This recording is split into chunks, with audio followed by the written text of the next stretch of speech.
delivering his State of the Region address today, which is his second one. Just tell us, Doctor, what are some of your expectations, especially from an academic point of view, what you would expect from the governor today? Okay, thank you very much, Natangwe, and thank you to the viewers of NBC and NBC.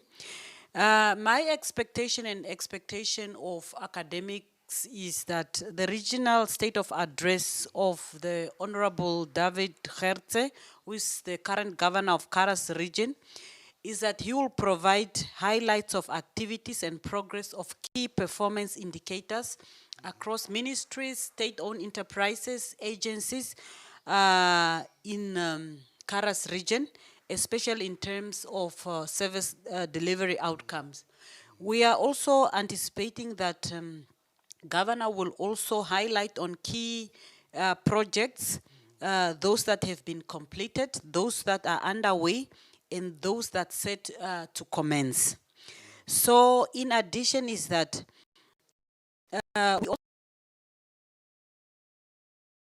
the efforts of the current governor,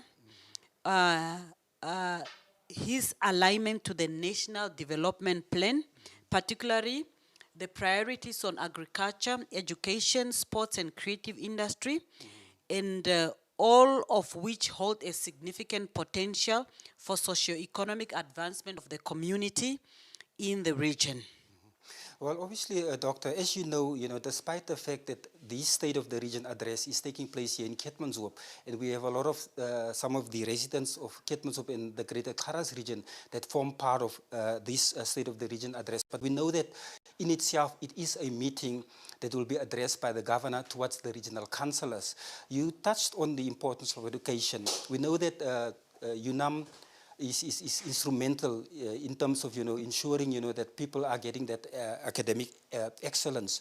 We also have seen that a number of other institutions of higher learning have also opened shop like VTCs and NUMPs. How important are these educational facilities, for the Kharas region, especially, in the discoveries of these new industries like oil and gas and green hydrogen? Okay. On the matter of education, specifically on higher education, is that education is the key to unlock all the potentials. The role of higher education is to provide skills as well as knowledge to the people so that they are able to go in the industry and practice. So for you to have an economic that is thriving, you have to have skilled people. And there's different levels of skilling these people or providing knowledge. You have a university level that is more sophisticated skills, advanced skills, which are theoretical based, but we have a practical component. But you also have got TVETs that are also practical based, artisan based, and also you have also skills development like COSDEC. They all complement each other in the advanced. But as institution of higher learning, what we are keen to get from the and what are his future plans and his advocacy role in advancing the expansion and the access of higher education in the region. We have seen that we have got UNAM, we have got TVETs, which is NIMT and VTC. We have also have NAST and other private institutions. But these institutions are not providing all the courses. So they are not in also equipment challenges. So what we are seeking for is his role in advocating for expansion of this institution so that access to higher education is being realized in the region. Well, thank you so much. Well, we just want to inform the viewers out there that we will be going towards the speech of the governor right now. So we are going to tune into and listen to the speech of the governor. So stay tuned as we are broadcasting this live. We are broadcasting this live from Keetmanshoop, where all our platforms are. Governor, back to you.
Thank you very much. Director of Proceedings, Mr. Shikongo, our Acting Chief Regional Officer of the Kharas Regional Council, all the chairpersons, all the deputy ministers. I forgot to mention the name of our Deputy Minister of Health and Social Services, also the regional councillor, all the regional and local authority councillors, esteemed regional heads of government and institutions and agencies, CEOs of local authorities, invited guests, members of the public and the media, all protocol so observed as established. Good morning, ladies and gentlemen. I thank God for making it possible for me to stand in this August gathering this morning to deliver the State of the Kharas Region address for the fiscal year 2025-2026. Allow me to express my sincere appreciation to the leadership of the Kharas Regional Council for affording me this invaluable opportunity to present this address through this council meeting. Your commitment to collaborative governance and development continues to be the cornerstone of our regional progress. I also thank the regional heads of institutions, ministries, agencies, and local authorities across our region.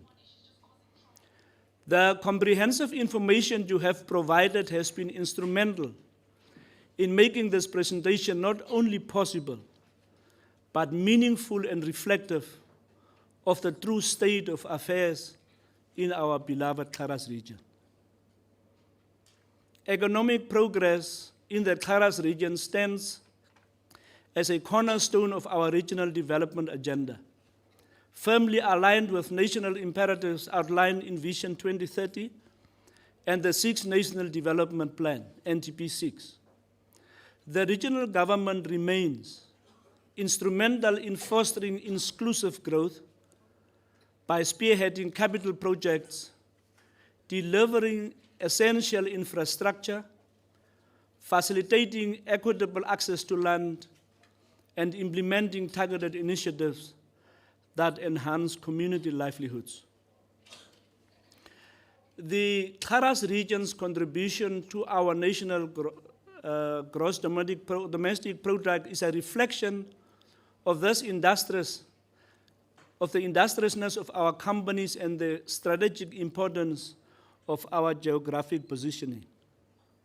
Honorable Chairperson of the Kharas Regional Council, honorable councillors, distinguished guests, fellow residents of the Kharas region, today, we stand at the threshold of unprecedented transformation. Our region is witnessing the emergence of groundbreaking opportunities that promise to significantly diversify and enhance our existing industries. The developments, including the Nekerdal second phase development, oil and gas exploration, the ambitious green hydrogen projects that position Namibia at the forefront of renewable energy innovation, and the expansion and deepening of the Port of Lüderitz represent a fundamental reimagining of our economic future. These developments bring with them massive employment opportunities, particularly for our youth, who represent not just our future, but our present potential. It is particularly encouraging that our region is home to institutions of higher learning that stands ready to meet the demands of the new industrial era.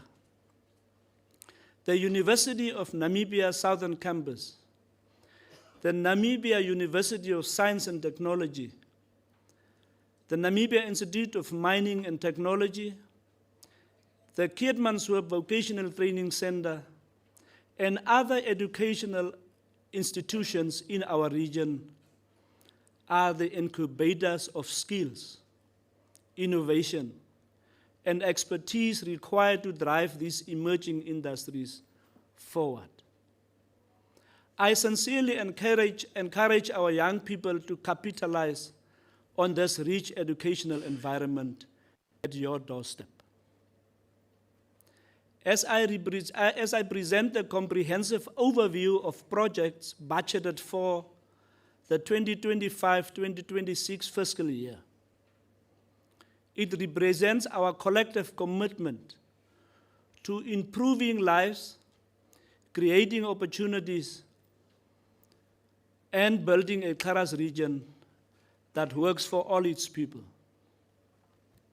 Honorable Chairperson, allow me now to turn to the principal business that brings us together today, the fulfillment of my solemn constitutional mandate as enshrined in Article 110A, Sub-Article 5 of the Namibian Constitution. This provision requires that the regional governor address the council meeting annually to account for government activities following the delivery of the State of the Nation address by Her Excellency, the Head of State, Dr. Netumbo Nandi-Ndaitwah. Honorable Chairperson, honorable councillors, distinguished guests, fellow residents of the Kharas region, I stand before you today with profound humility as we collectively reflect upon our journey as a regional government. A journey marked by our steadfast commitment to implementing our national development plans and at advancing our regional development strategic plans. It is both an honor and a responsibility to account for the stewardship entrusted to us by the people of this region. Our collective journey toward development begins with the assurance that every citizen, every home, every community live under the shield of safety. For it is within the walls of peace that progress is built, and through the strength of security that prosperity finds its voice. It is for this reason that I have chosen to begin with the State of the Region address with the safety and security cluster. Because without safety, there can be no peace. And without peace, there can be no progress. The Namibian Police Force is the constitutional guardian of law and order, the protector of life and property, and the first line of defense against crime and the lawlessness in our society. Kharas region is a vast territory spanning over 161,000 square kilometers, bordering the Republic of Namibia to the south and the Republic of Botswana to the east. This region is characterized by remote communities, long distances, and porous borders. The role of the Namibian police force remains both critical and challenging. The Kharas region faces unique policing challenges: cross-border crime, drug trafficking, stock theft, gender-based violence, limited resources, and manpower. I must state that despite these challenges, the men and women in safety and security cluster in the Kharas continue to serve with dedication, professionalism, courage, under difficult circumstances, with limited resources, and at great personal risk. During the reporting period from April 2025 to March 2026, a total of 4,300 cases were reported, with a clearance rate of 41%. The contributing factors to crime are alcohol and drug abuse, poverty caused by drug abuse and unemployment, and greediness. More drug-related cases were recorded due to the cross-border crime, which were detected by the vigilance of members and successful local operations, as well as joint operations with our counterparts, the South African Police Service, conducted at Arnhemsvlei and Noord-Oever border posts. 2 major cases of dealing in drugs were recorded at Noord-Oever and Arnhemsvlei border posts, respectively, with a combined value of 6 million Namibian dollars, involving 1 Namibian and 1 South African female who were arrested and detained. Stock theft under the period under review is a total of 65 cases were recorded to the value of 459,000. 12 big stocks were recovered to the value of 51,000, and 1,725 small stock were reported stolen, valued at 3.1 million, of which 168 were recovered, valued at 470,000. A total of 100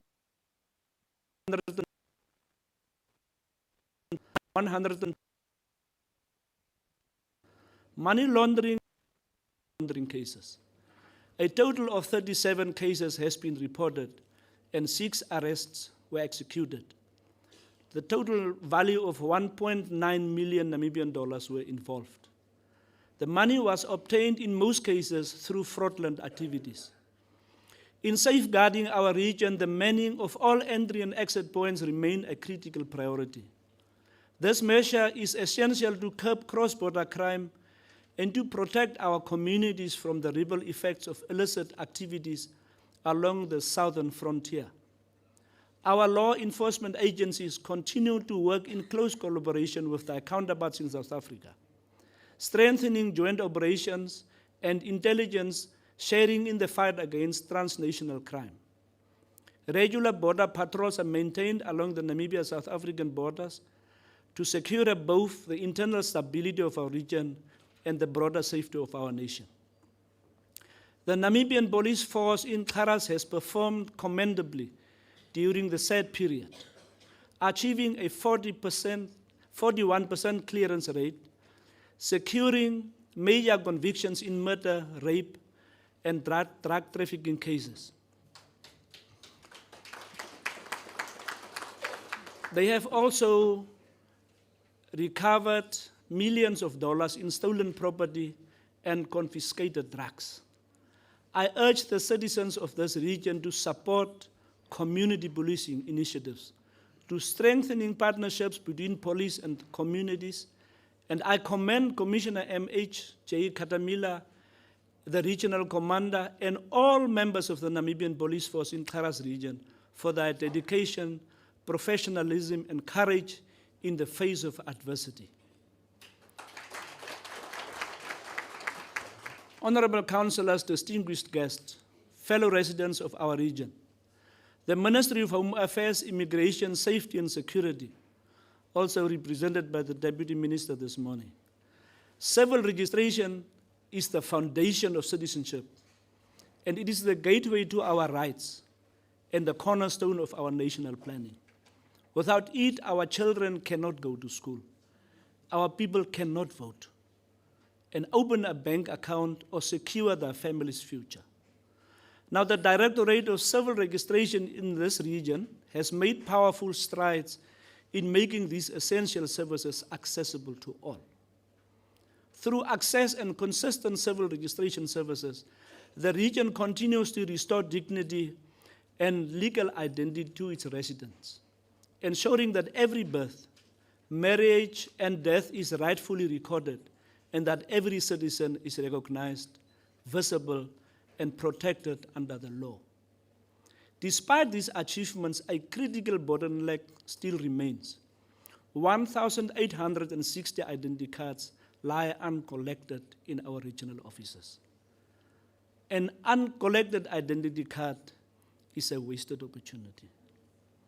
Your ID is your dignity. It is your citizenship and your voice in our democracy. Urgent call that I'm making today to all the residents of Kharas region is, please collect your identity documents. Traditional authorities, community leaders, and councillors are also urged to mobilize our communities. Let us get these documents to their rightful owners. I'm pleased to announce that the ministry has taken bold strides in breaking down geographical barriers to essential service through strategic infrastructure expansions. The Karasburg Sub-Regional Office was inaugurated on the 30th of June 2025 and now brings decentralized civil registration services closer to the people in Karasburg and the surrounding areas. Furthermore, the first-time ID registration services launched on the 30th of March 2026 have spared residents the financial and logistical burden of traveling to Keetmanshoop, ensuring that every citizen, particularly those residing in Karasburg East constituency, can now claim their identity with dignity and ease, right where they live. Honorable Chairperson, honorable councillors and esteemed residents of the Kharas region, as we turn to the division of gender equality and child welfare, we reflect on a branch of our government that stands at the very heart of human dignity, dedicated to protecting our most vulnerable populations, upholding the rights of women and children, and ensuring equitable access to social protection for all. This division embodies our collective conscience, reminding us that true development is measured by the compassion with which we safeguard those who are vulnerable. The key development deliverables for the said period is that our targeted social safety nets and financial interventions have directly combated poverty, advanced gender equity, and secured foundational education for thousands of families across the region. The ministry has invested 72,000 Namibian dollars into the income generating activities IGA program, funding 7 strategic micro projects across all constituencies to foster local entrepreneurship and self-reliance. 70% of funding was channeled into women-led initiatives to aggressively close gender wealth disparities. 30% of funding, which is 21,000, was allocated to men-led projects to maintain inclusive community livelihood development. Recognizing that early education is the absolute cornerstone of future learning and social stability, the division deployed massive financial support to maintain our regional preschool network. During the 2025-26 financial year, an investment of 2.29 million was channeled to support 111 early childhood educators serving in 94 community ECD centers, sustaining quality care and nurturing the cognitive growth of our young learners across the region. The Integrated Social Assistance Center, ISAS, the Kharas Regional continues to act as a vital lifeline, managing social grants that translate our constitutional mandate for social justice into day relief. Across the Kharas region, a total of 9,376 beneficiaries continue to receive vital social protection support through various grants. 2.677 elderly citizens under the old age grant, 1,784 residents benefiting from the conditional basic income grant, 1,670 individuals supported through vulnerable grants, 799 persons under the permanent disability grant, and 782 recipients of the temporary disability grant. In addition, 700 families in crisis are assisted through maintenance grants. 170 individuals benefit from special maintenance grants, and 47 guardians caring for orphaned and vulnerable children receive kinship grants. Ensuring that social protection remains a pillar of dignity, inclusion and shared humanity in our region. The Division of Gender Equality and Child Welfare spent over 2.9 million into early childhood teaching, security, entrepreneurs, and sustaining more than 9,370 citizens through monthly special grants. I extend my highest appreciation to our dedicated regional social welfare workers, our underpaid yet passionate ECD educators, and our community caretakers. Your daily service is the protective shield that restores dignity and hope to the people of Kharas. Honorable Chairperson, honorable councillors, it is said that a tree's strength lies not in its branches, but in the deep and the depth of its root. In the same way, the strength of our region lies in the education of its children, the roots from which our collective future grows. Honorable Chairperson, the Regional Directorate of Ministry of Education, Innovation, Youth, Sports, Arts and Culture carries the profound mandate of nurturing these roots, shaping minds, cultivating talent, preserving culture, and empowering the youth who will one day lead this region forward. Education not only transmits knowledge, but it also awakens potential and the bridge between poverty and prosperity and the foundation upon which every dream of our development stands. Through this directorate, we invest in the very soul of our region, ensuring that every child, every artist, every athlete, and every young leader find the opportunity to learn, to grow, and to contribute to the flourishing of Kharas. Education status in our region, starting from our academic performance, we leaped from the 11th spot in 2024 to an impressive 8th spot position nationally in the 2025 NSCO examinations. It is an achievement profoundly celebrated at our February 2026 award ceremony. At the NSCAS level, our learners delivered exceptional performances with 80% of physics candidates and 75% of chemistry candidates achieving A to C quality samples. In Kwekwe Kovap, first language, we have achieved an outstanding 100% A to C quality. And an individual merit to Ms. Boyce of Smelen Combined School was honored by Cambridge as the best of education in Namibia. Our region earned national distinctions as the best performing school region in English as a second language at the NSSCO level. Indeed, a remarkable achievement that speaks to the caliber of instruction and dedication of our learners. Infrastructure delivery and facility rehabilitation. We are aggressively expanding classrooms, modernizing boarding facilities, and eradicating overcrowding. The Directorate administered its budget with an 85% execution rate. New capital projects with an 80% completion threshold, and Chief Hendricks Tape Primary School, 8 classrooms, 2 pre-primary classrooms, and ablution facilities, 80% completed. EHW Bard Primary School, new 3 classroom blocks, and 2 primary pre-classroom houses, 80% completed.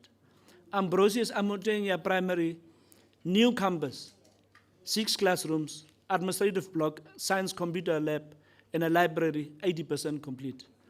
Mega projects and community facilities. The critical Ausinge Combined School Hostel stands at 20% progress. The Aus Community Hostel at 50%, and the Oranjemun Community Learning Center at 20%. Under foundational skills, the region targets to raise grade 3 numeracy levels from 50% to 20% and literacy from 31 to 36. Through the social welfare net, the Namibia School Feeding Program will be expanded to sustain 36,530 learners, ensuring that no child learns on an empty stomach. The digital transformation pillar will connect 5 additional schools to the internet and equip 40% of regional schools with functional ICT resources. Honorable Chairperson, Honorable Councillors, the Kharas region, I'm also pleased to announce a transformative milestone in youth empowerment and sports development. The construction of modern school facilities, modern sport facilities in Karasburg and Chess to be overseen by the Office of the Governor. This initiative forms part of a national program under the Ministry of Education, Innovation, Youth, Sports and Arts and Culture, endorsed by Her Excellency, the President of the Republic of Namibia. As a result, the government will build 28 constituency sport facilities across the country. Each region receives 10 million to construct 2 facilities. The threshold is at least somehow be changed currently to construct these 2 facilities. For the Kharas region, these facilities represent a major breakthrough, bringing professional standard infrastructure directly to Karasburg and Chess, expanding access to sport and nurturing the next generation of champions. The formal delegation of these projects to the Office of the Regional Governors marks decentralization in action and bringing decision-making, resources, and accountability closer to the people. Subsequently, Karasburg and Ters have been identified as first beneficiaries of this sports infrastructure development in Kharas region. The process will still continue. Honorable Chairperson, honorable councillors, and our visitors and the residents of this region, I now turn to an institution that stands as a pillar of hope, opportunity, and transformation of our youth, the University of Namibia Southern Campus, which is located in Keetmanshoop. The Southern Campus stands as a beacon of empowerment, bringing higher education closer to our people, nurturing talent, and driving regional development. For the 2026 academic year, the campus enrolled 1,014 students, which is a testament to its growing impact. Through its geology department, the campus has advanced water security by facilitating the exploration and installation of 4 boreholes in undeserved villages, an achievement made possible through support from SADC Groundwater Management Institute. In a region where water is life, this work restores dignity and sustains livelihoods. In partnership with Total Energies, the campus continues to build specialized human capital for Namibia's emerging oil and gas sector, ensuring that our future engineers, geologists, and technicians are trained locally and ready to lead. The campus also participated in the African Network for Climate Resilience and Energy Sustainability, strengthening research and innovation in response to the realities of climate change that affect our region daily. A recent academic exchange with Sol Plaatjes University in South Africa further deepened collaboration in teaching, research, and community engagement, broadening horizons for both staff and students. However, the campus continues to face infrastructure challenges, particularly the need for accredited laboratories and specialized equipment essential for technical training.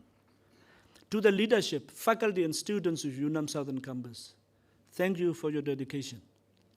Thank you for innovation and the service that you deliver. You are shaping the future of Kharas region.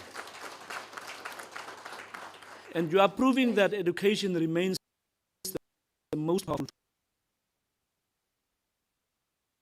Private sector, mining, oil and gas, green hydrogen, and all emerging industries to partner with this University of Namibia Southern Campus by investing in the infrastructure and equipment that will train the very workforce you and your sectors require.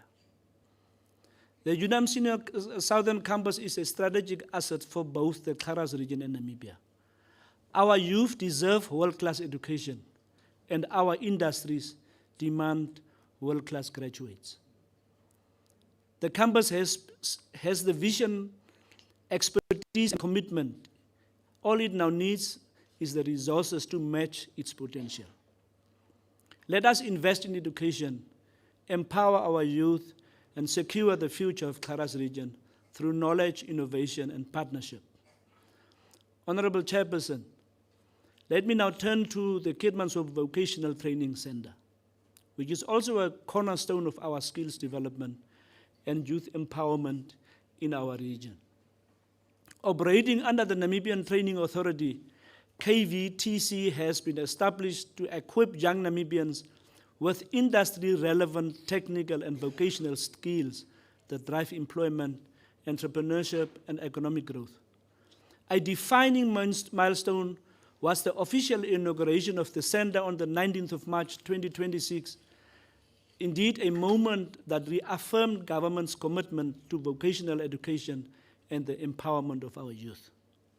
For the 2026 academic year, KVTC has enrolled 260 trainees across multiple disciplines: welders, electricians, plumbers, fitters, carpenters, and mechanics. the skilled professionals who will power the green hydrogen economy, the construction boom, and the expanding mining sector. To the leadership, instructors, and trainees of KVTC, thank you once again for your dedication and excellence. Let us continue to support our vocational institutions and build together the skilled workforce that will secure the future of the Kharas region and the Republic of Namibia. Honorable Chairperson, the Ministry of Health and Social Services remains the guardian of our people's most fundamental right, the right to health and human dignity. The health sector in the Kharas region continues to demonstrate resilience, innovation, and compassion, ensuring that no citizen is left behind. Through the decentralization of medical services, we are realizing the vision that Kharas can treat Kharas. Key milestones include the inauguration of the Keetmanshoop dialysis unit in April 2026, bringing life-saving treatment closer to home, and the establishment of the Keetmanshoop Teaching and Specialist Hub, now offering 10 specialized services. Lutheran's Hospital has strengthened its capacity with an OB-GYN specialist, while recruitment continues for additional experts. The Kharas clinic feasibility study has been completed, paving the way for expanded rural health care.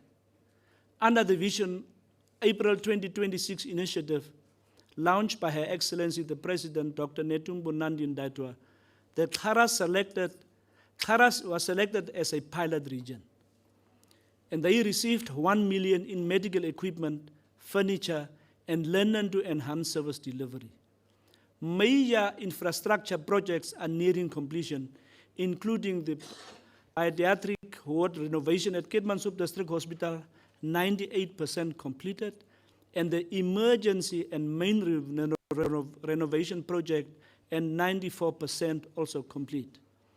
Additional achievements include modernized hospital kitchens in Karasburg, Keetmanshoop, and Ludrats at the cost of 1.3 million Namibian dollars. The Ausinge Health Center, which I also visited, is nearing completion, and there was an investment made of 70 million Namibian dollars. And staff accommodation projects at Noor-Oever and Adamsvry with 15 million. To the Ministry of Health and Social Services, healthcare professionals, and frontline workers, and we must appreciate our frontline workers. Thank you for your dedication, sacrifice, and service. Honorable Chairperson, honorable councillors, the division of lands under the Ministry of Agriculture, Fisheries, Water and Land Reform safeguards one of our most powerful instruments of empowerment, which is land. Land is identity, it is dignity, and the foundation of economic freedom. Despite limited resources, the division has advanced land security, infrastructure development, and with a revenue collection of over 270,000.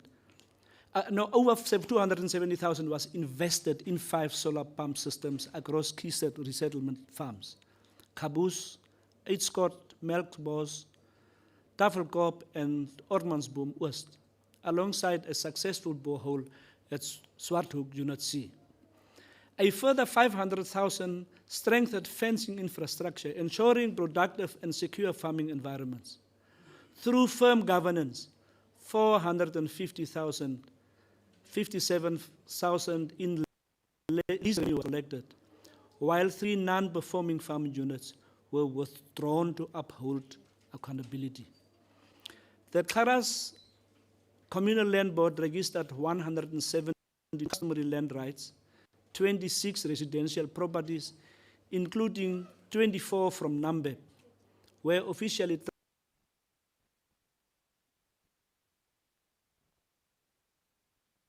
these achievements form part of a strategic blueprint for justice, productivity, and sustainability in land reform. Yet for decentralization to be meaningful, the Kharas Regional Council must be adequately resourced to deliver service delivery directly to the people. I therefore call upon the Ministry of Agriculture, Fisheries, Water and Reform to decentralized budgets, to unlock farm acquisitions, and to empower the region with the tools needed to restore the dignity, equity, and prosperity of our people in this land. Honorable Chairperson, fellow residents, allow me also to address the most challenged yet most vital portfolio, that is the Directorate of Water Supply and Sanitation Coordination. This Directorate continues to work tirelessly to strengthen water security and improve rural sanitation systems across our vast and arid landscape. In April 2026, contracts were awarded for the installation of 6 new boreholes in the Berseba and Karasburg East constituencies at a total investment of 4.7 million Namibian dollars. These boreholes at Landshut, East Services,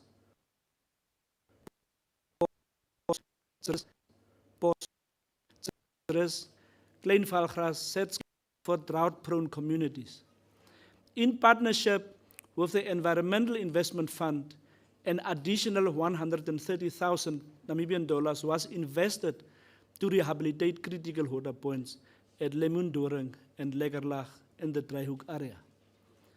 Through sustained efforts, 342 communal land points were repaired, ensuring continued access to this most essential resource. Yet, despite these achievements, the Directorate faces persistent challenges of solar pump theft, salinity rise crisis, aging fleets, and deteriorating rural roads that delay emergency repairs. The budgetary strain from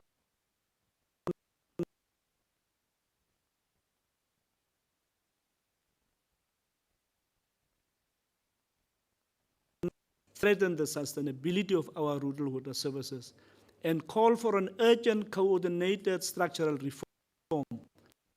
reform to safeguard the lifeline of our community. Then sanitation is dignity. Despite tightening budget constraints, tracking asset theft, and managing a failing fleet, our commitment to delivering clean water to every resident of Kharas remains obsolete. I commend our regional staff, our technical repair teams, and our community water committees for their tireless effort to keep the water flowing. Honorable Chairperson, water scarcity and challenges remains a problem in this region that needs to be addressed seriously by the political leadership. Let me also update you on the Nekerdal Dam second phase development.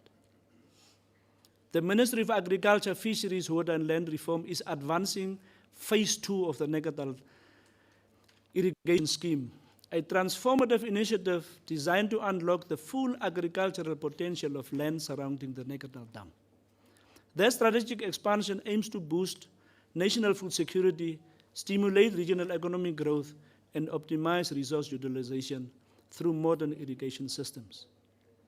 The government has successfully acquired 19,303.6 hectares downstream of the dam, encompassing the key farms such as Dagbreek, Slanghof, Chaunap, Skarplatz, and Epano. For the 2026-2027 financial year, the focus shifts to operational implementation, surveying. The area will be zoned for dual-purpose use, balancing commercial farming units with community-driven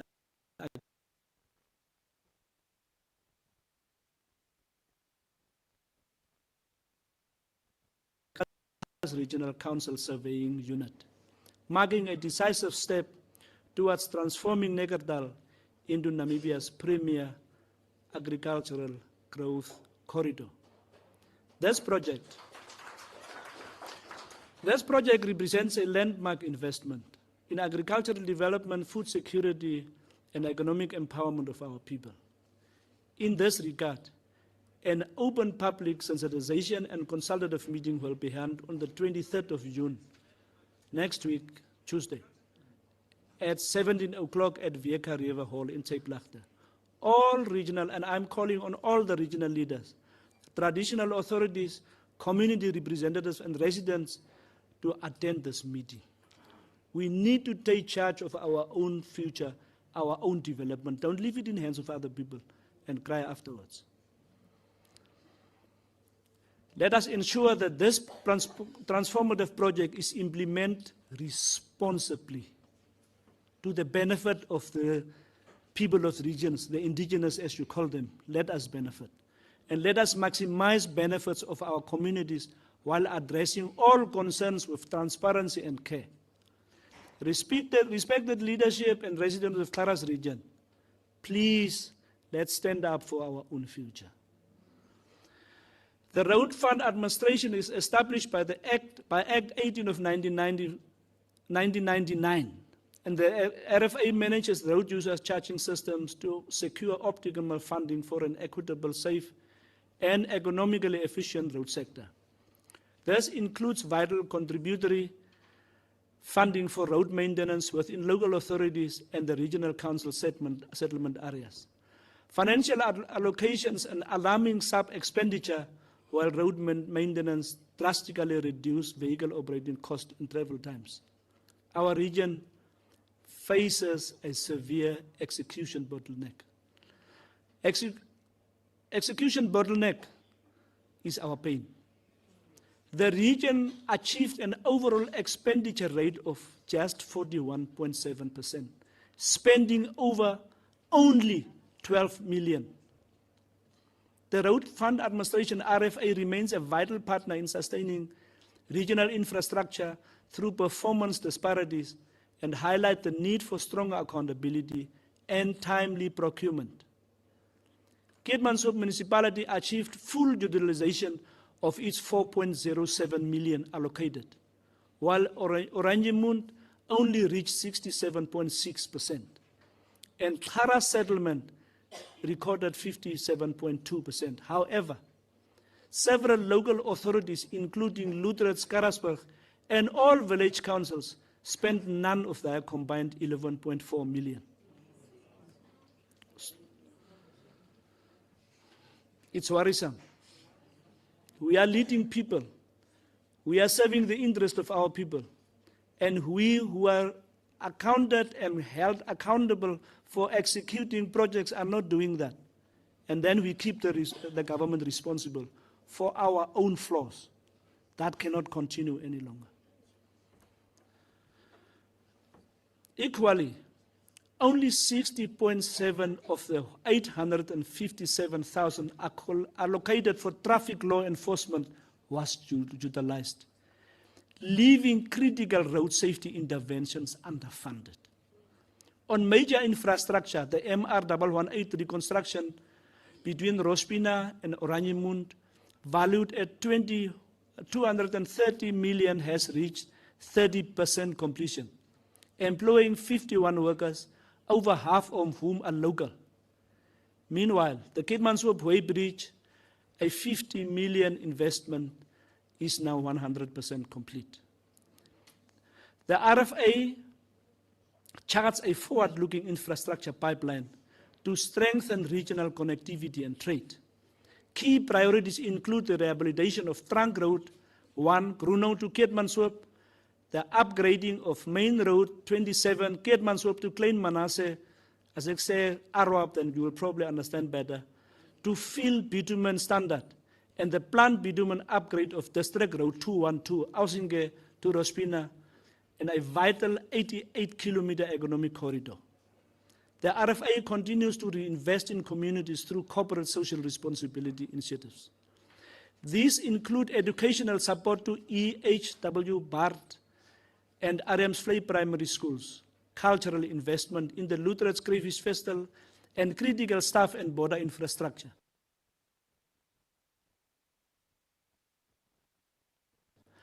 And ablution facilities at Noordoever border post.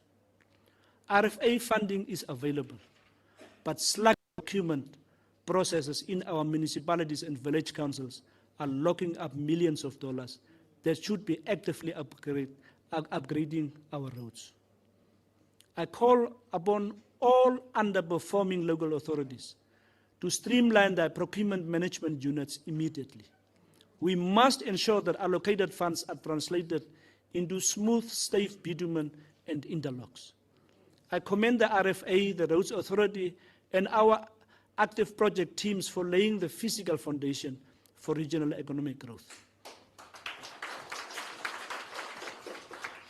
Honorable Chairperson, honorable councillors, and the local authorities stands as the first custodians of service delivery, the hands and hearts that translate government policy into daily impact. Through their tireless work, communities are connected to clean water, dignified sanitation. Let me now present the report from the Directorate of Development Planning within the Kharas Region Council. As our region becomes the absolute epicenter of Namibia's industrial boom, anchored by green hydrogen, oil, gas and salmon farming, and steel manufacturing, we are aggressively scaling infrastructure to turn this economic potential into shared prosperity.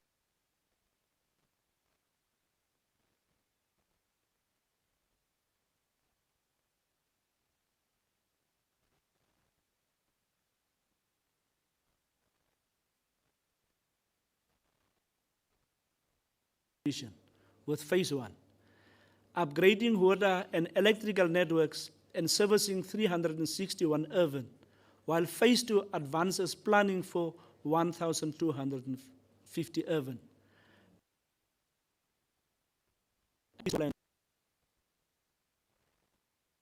Completed at 560,000, now provides a secure platform for local and micro SMEs. Across the region, targeted in settlement projects have restored essential services in Gruno. 1.4 million completed a sanitation grid and a 1.8 million delivered a paved road network. In Ariamsvlei, 1 million extended clean water to over 50 households. In Noordoever, 500,000 rehabilitated the water system, stabilizing supply while in Ausinger. 1.5 million completed the pipeline restoration, ensuring reliable water delivery to key institutions.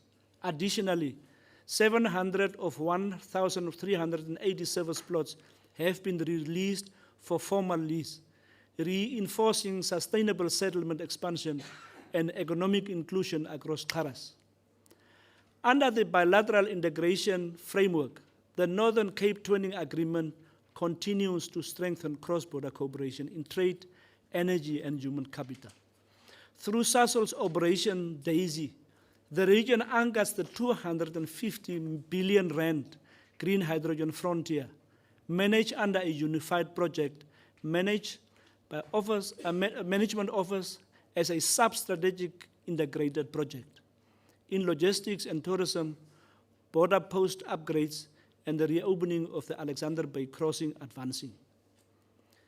Support by joint marketing networks and information hubs. The academic partnership between UNAM Southern Campus and Sol Plaatjes University now drives collaborative research, while Namibian students pursue specialized diamond cutting training in Kimberley. Honorable Chairperson, the place from where you are hailing, the Arab Village Council has successfully translated its budgetary allocations into concrete infrastructure, housing security, and long-term governance blueprints, directly lifting the living standards of our and your residents. Under the stewardship of the Arab Village Council, the 2025-26 financial year marked tangible progress in infrastructure and community upliftment. The road infrastructure overhaul, completed at a cost of 1 million Namibian dollars, has fully transformed the village road network. The Sonop reception area grid expansion now stands at 80% complete, with an investment of 5.8 million NAM dollars. And it has extended vital water and electricity infrastructure to 149 residential plots, unlocking new residential and commercial growth.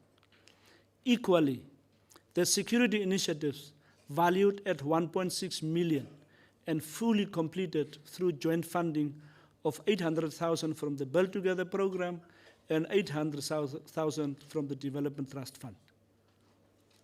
And then I leap over to the Berseba Village Council. They have also demonstrated remarkable progress in translating capital investments into transformative infrastructure and service delivery.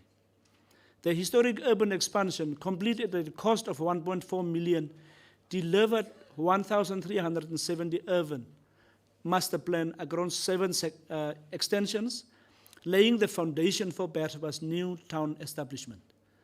The oxidation pond rehabilitation, valued at 5.5 million, is underway to modernize sanitation systems in line with the Water Management Act of 2013. The sewer network upgrade, completed at 885,000 through MURT and NDBC support, connected 20 additional households to safe sanitation. The electrical grid expansion, fully completed, worth $800,000.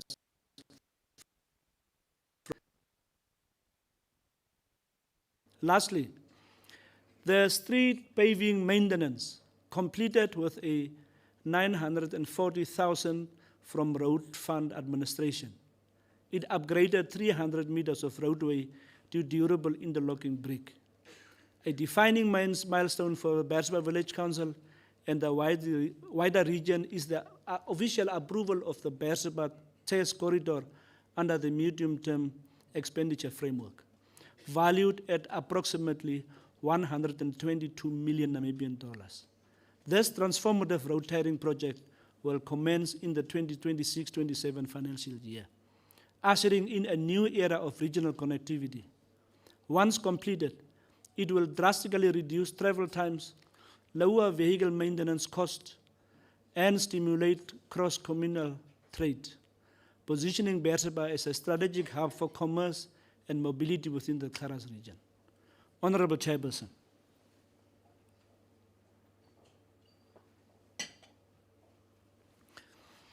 let me leap over to Karasburg Town Council. This council is steadily advancing its vision of inclusive growth, infrastructure renewal, and community empowerment. Under economic advancement, the council strengthens its institutional capacity by advertising 6 permanent positions and employing 10 temporary workers, whilst engaging 2 investor groups and exploring opportunities in agriculture, solar energy, logistics, housing, and recreation. In infrastructure development, the council completed the upgrading of 23 kilometers of roads, including Hendrik Snyman, Long and Ernst Jager streets, to interlock standard at a cost exceeding 3 million Namibian dollars. The Central Park development is underway, combining recreation and SME development through the construction of stalls, a cafeteria, and public amenities alongside a new stormwater culvert. Through the decentralized Build Together program, 4 houses were completed and 1 renovated at the cost of 400,000 Namibian dollars, with funding approved for 19 additional houses.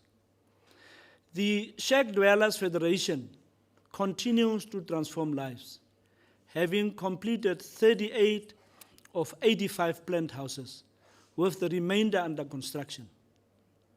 Construction of the new Karasburg Fire Station, which is valued at 11.3 million, has reached roof level and remains a key safety investment for the town.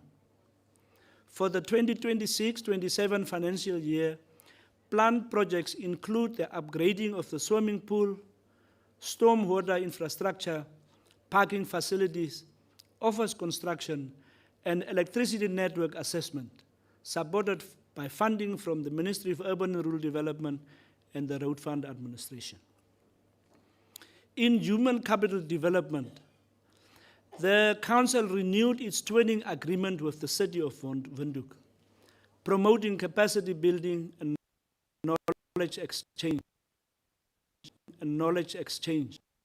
whilst also supporting staff Council is finalizing the registration of 549 residential and 30 business urban in Westerkamp and Karasburg Extension 2, and has further established a planned informal settlement with 1,500 urban, of which 438 have been surveyed and allocated.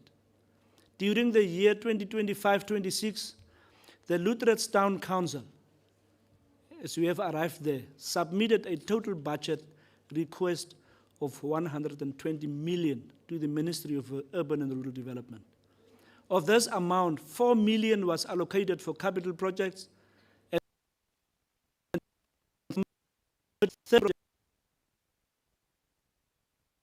a modern, efficient, and people-centered town. Among these, the upgrading of water infrastructure stands out as a cornerstone of progress. The improvement of municipal services has also advanced significantly.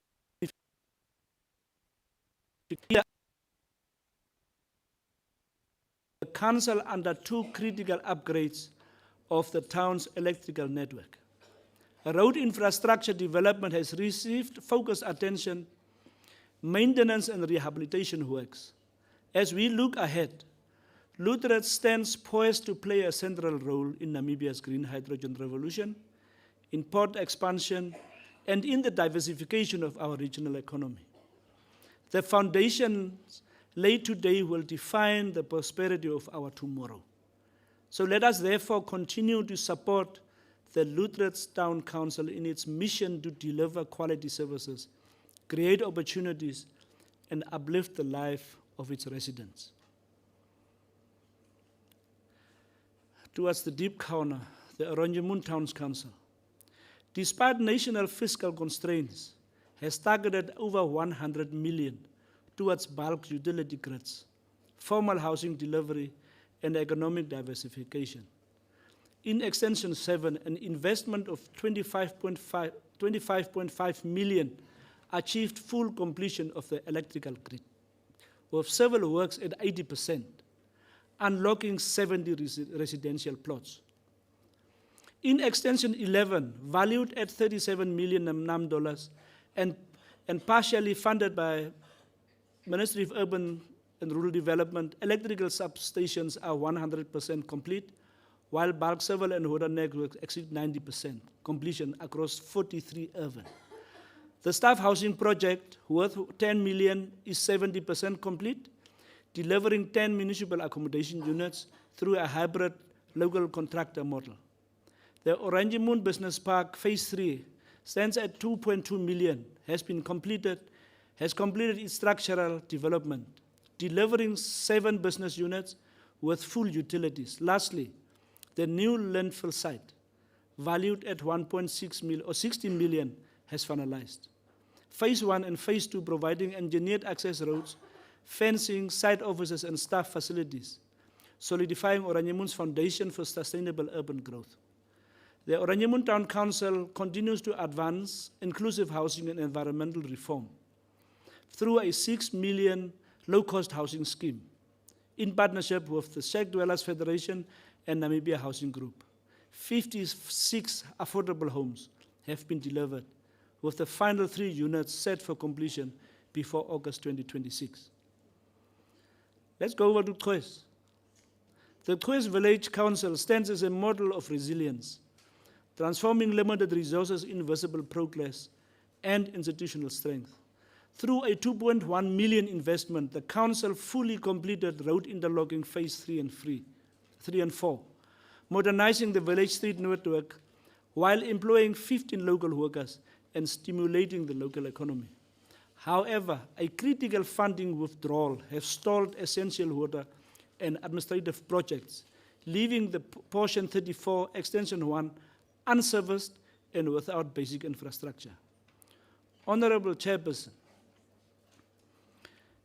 honorable councillors, and the residents of this region, the Keetmanshoop municipality, as the administrative and economic heart of our region, continues to deliver transformative infrastructure. In 2025-2026 financial year, over 94 million Namibian dollars was invested in capital projects that strengthen essential services and urban growth. Through 74 million in water and sewer infrastructure, more than 1,500 residential plots were serviced across Buldaros, Zeeplachte and Kroonlyn, restoring dignity and unlocking formal expansion. Key highlights include Buldaros Extension 2 and 4 and the Beltline sewer in Kroonlyn, all fully completed, while other extensions near full completion. An additional 15 million in electrification funded by MURT eliminated previously undeserved areas through Buldaros Phase 1 and 2. If I say MURT, I'm referring to the Minister of Urban and Rural Development. Zeeplachte street lighting and the high mass lighting initiative enhancing safety and economic activity. Road infrastructure also advanced with a 9.5 million upgrading over 1.6 kilometers of key municipal roads. Hospitalweg and Commercial Street are fully completed, while Unity Weg Road nears finalization. Each project reinforcing Keetmanshoop role as a dynamic, service-driven and urban center power regional development. Looking ahead, the Keetmanshoop municipality has outlined a bold 141 million Namibian dollar economic development pipeline for the 26-27 financial year, anchored in infrastructure renewal, service expansion, and community upliftment. Flagship projects include the 57 million upgrading of Stephanus Stadium, the 24 million establishment of a new landfill site, and 22 million for Buldaros grid servicing to expand urban growth. The 17.4 million sewer pond rehabilitation alongside 9 million for the Dr. Plaiva Road to Lucas Mandrai will further strengthen municipal infrastructure. Complementary investments include 4 million for road maintenance, $3.2 million for Kroonlyn boundary fencing, and 2.8 million for the Build Together housing scheme, delivering 23 new homes, enhancing livability. 700,000 is dedicated to urban park upgrades, 500,000 to a CCTV public security network, and 250,000 to a community garden project, cementing Keetmanshoop's vision of inclusive, secure, and sustainable urban growth.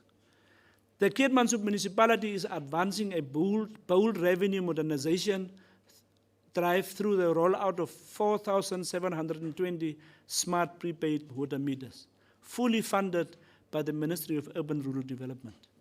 Honorable Chairperson, let's just go up here, 80 kilos from here to the Church Village Council, which is community steadily transforming vision into a tangible project. A major milestone is the 2 million township establishment and subdivision project in Southport's north and south, formalizing extensions 1, 2, and 3. This initiative secures land tenure, enables access to title deeds, and lays the foundation of orderly urban growth and economic empowerment. In addition, 1.1 million from Road Fund Administration has been secured for road maintenance, while the Council continues to invest in basic sport infrastructure to promote youth development. Through a dynamic partnership with Theodore Trust Namibia, CHES has launched a range of community-driven projects, including a chicken farm, bakery, community garden, a kindergarten, a soccer academy, sewing project, brick making, and a low-cost housing program, each fostering self-resilience, of reliance, enterprise, and local prosperity. To the leadership and residents of CHES, we thank you for your innovation, resilience, and commitment to building a self-sustaining and empowered community.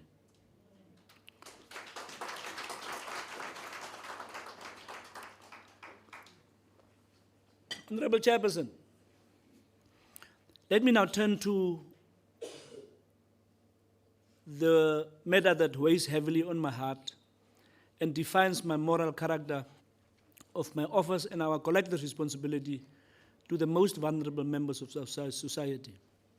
The Kharas region, like much of Namibia, faces profound social challenges. Poverty and unemployment remain the twin demons that robs our people of dignity, opportunity, and hope.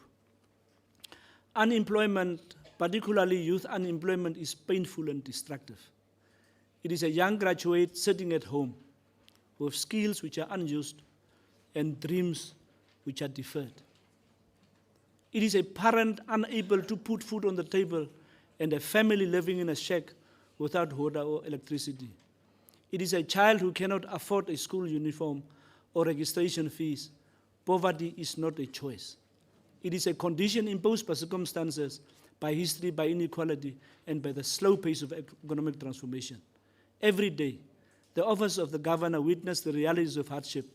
Families who have lost everything to fires, students unable to afford registration fees, bereaved families struggling to bury their own loved ones, and children going to school hungry. And elderly citizens living in isolation. Thou constrained by limited resources, the office of the governor continues to intervene where it can, guided by compassion, but will never turn away from those in genuine need. Education remains the most powerful tool to break the cycle of poverty.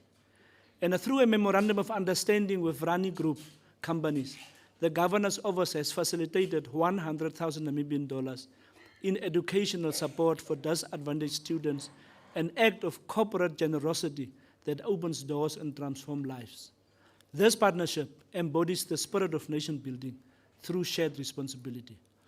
I am issuing a serious and urgent appeal to the business community of this region and captains of industries to take their social responsibility serious and partner with my office to address the pressing predicament. Let your conscience speak to you. Further, the office has also secured over 40 students' placements at the Namibia Institute of Mining and Technology under the Green Hydrogen Scholarship Program, preparing young people for opportunities in the emerging green hydrogen space. These students are the pioneers shaping our future of the Kharas region and beyond. The office has assisted more than 40 students who have registration fees at institutions such as NAMCOL, City Pride, iCare, and supported learners from disadvantaged families with school uniforms and stationery, ensuring that no child is denied education or dignity. The office has also provided building materials to destitute families to construct shelters, food parcels to the most vulnerable, and emergency relief, including blankets and clothing to the 5 victims with the support of USTEC volunteers in Ausinke and Komsberg.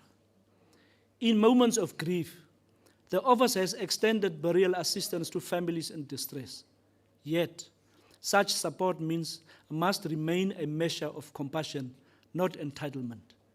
Assistance is reserved for the genuinely destitute, not for those seeking to offset the cost of luxury funerals.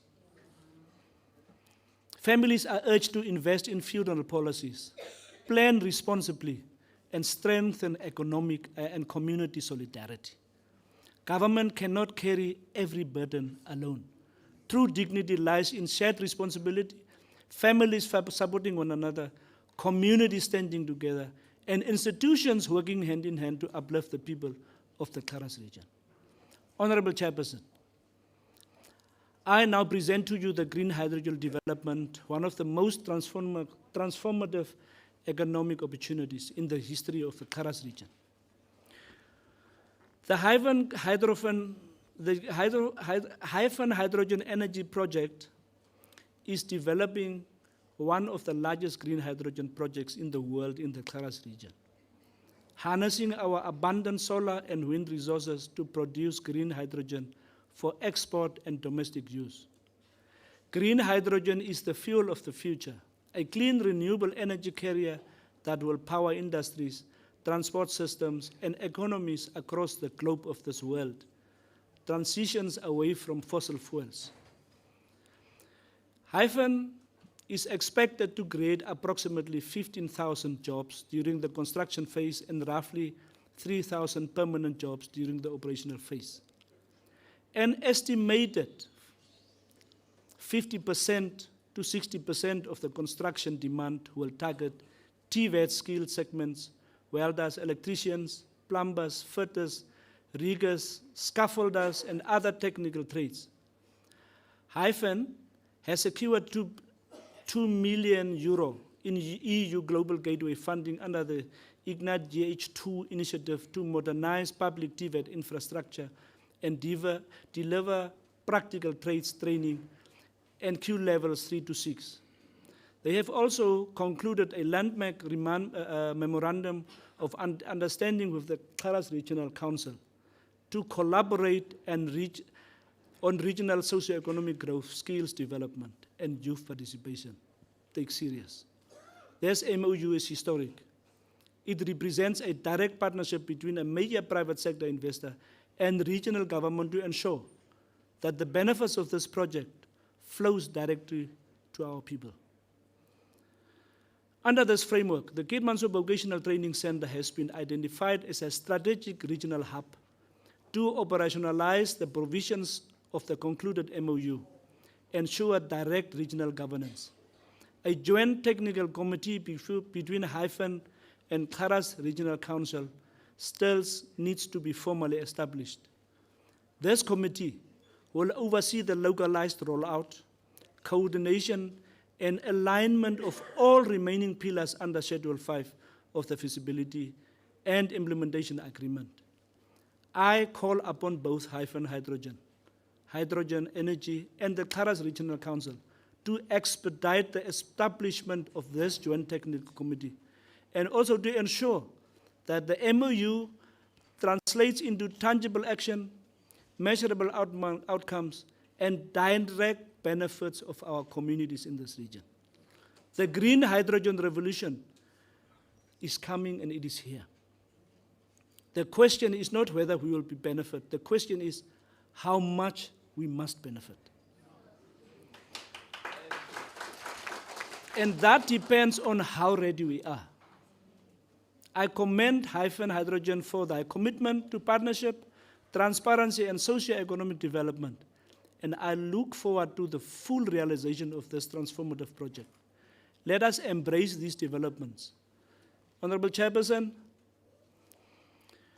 let me now address a matter of exceptional strategic significance, one that will define the economic trajectory of the Kharas region and Namibia for generations to come.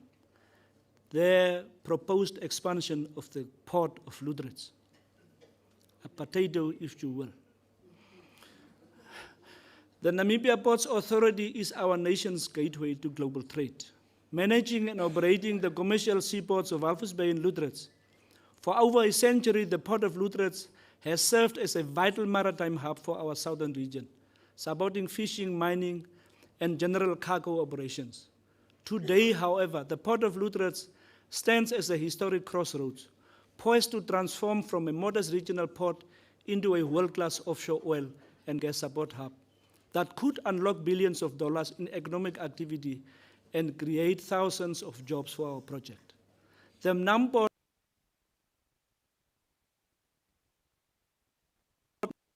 driven by the rapid emergence of offshore oil and gas exploration along Namibia's southern coastlines. Offshore operations demand extensive onshore support, expanded harbor capacity, deep water berths, storage and fabrication yards, chemical plants, pipe assembly zones, and aviation infrastructure. Yet the current port can only sustain the exploration phase. The upcoming development and production phase will require large-scale expansion to handle increased vessel traffic, logistics, and industrial operations. NAMPORT has cautioned that failure to expand now risks diverting operations to Walvis Bay, South Africa, or Angola, forfeiting thousands of jobs and billions in economic value. With major port infrastructure requiring at least 3 years to complete, Every delay narrows Namibia's window to secure its place in the global energy supply chain. The time for us to act is now, before opportunity sails away from Lutheran's shores. I acknowledge that the proposed expansion has raised legitimate heritage, environmental, and community concerns regarding Shark Island, which carries historical and spiritual significance. The concerns raised regarding cultural size are deeply respected. Our history and the memory of those who came before us must always be honored. Yet, progress must also be guided by science and evidence-based decision-making. To this end, NAMBOD commissioned comprehensive specialist studies, including archaeological surveys, underground heritage investigations, noise, and visual impact assessments. These independent investigations found no underground human remains within the proposed development area. Expert teams have, however, provided clear mitigation and management measures to ensure that development proceeds responsibly with full respect for culture and environmental heritage. Reports have been submitted to the Environmental Commissioner and the National Heritage Council for consideration and determination. NAMBOD is committed to ensuring that the port's expansion project delivers tangible socio-economic benefits to local communities. Proposals under consideration include the construction of a museum to preserve and celebrate Lutheran's rich heritage, and the reservation of selected projects and subcontracting opportunities for local participation and empowerment. This development must stand as a legacy for the people of Lutheran's, the Kharas region, and our nation at large, ensuring that Namibia, not only international investors, reaps the full rewards of its emerging blue economy. As regional political leadership, we acknowledge both the sensitivity of the heritage concerns and the significant economic opportunities associated with the proposed expansion. We must balance heritage preservation with national economic development objectives while adopting a scientific and evidence-based approach to decision-making.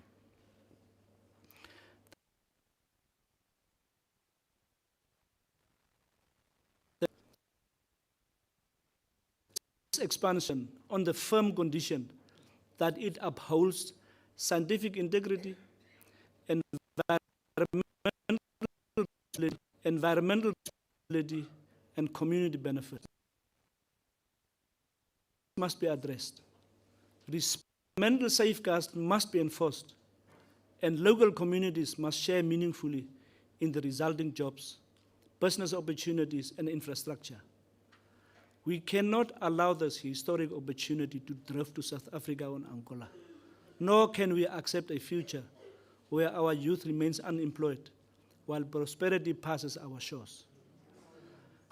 Accordingly, I call upon the Environmental Commissioner and the National Heritage Council to expedite their determinations, upon local communities to engage actively, and upon investors, development partners, to commit to local content, local employment, and local empowerment. Let all stakeholders act with unity of purpose, balancing progress with preservation, and ensuring that this development serves both national and regional interest.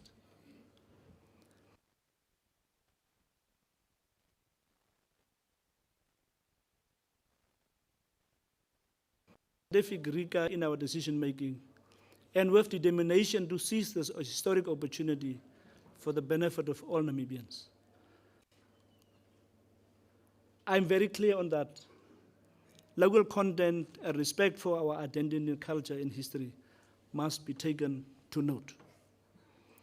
Chairperson, as I draw the State of Region address to a close, I find it imperative to speak on a matter that strikes at the very heart of who we are. the state of our traditional communities. By Her Excellency Dr. Netumbo Nandi Ndaitwah, the President of this Republic, and try to unite and speak to the traditional communities of our region. And in pursuit of this mission, across Kharas. These dialogues were marked by peace, mutual respect, and a shared desire for unity. While meaningful progress has been achieved, I feel communities still remain to be reached and visited, and I intend to complete this journey of reconciliation without any further delay. Yet, we must confront a painful truth. Our communities are fractured.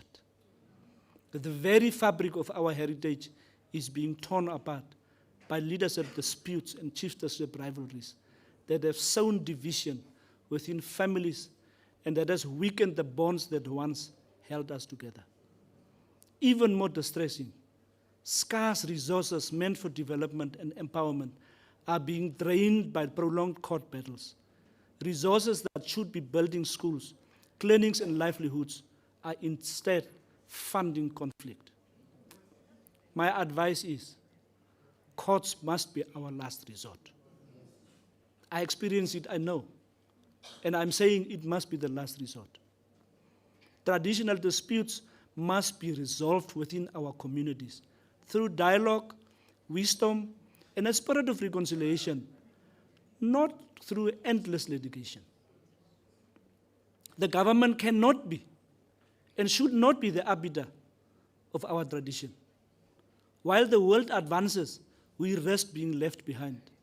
Our energy is consumed by internal strife instead of progress. These divisions yield nothing for our people. They rob us of opportunities, dignity, and growth. As your governor, I reaffirm my unwavering commitment to work hand in hand with every traditional community and leader. I call upon all of you to pursue peace with courage and conviction. Let us resolve our differences internally, restore unity, and move forward together as one region, one people, with one destiny.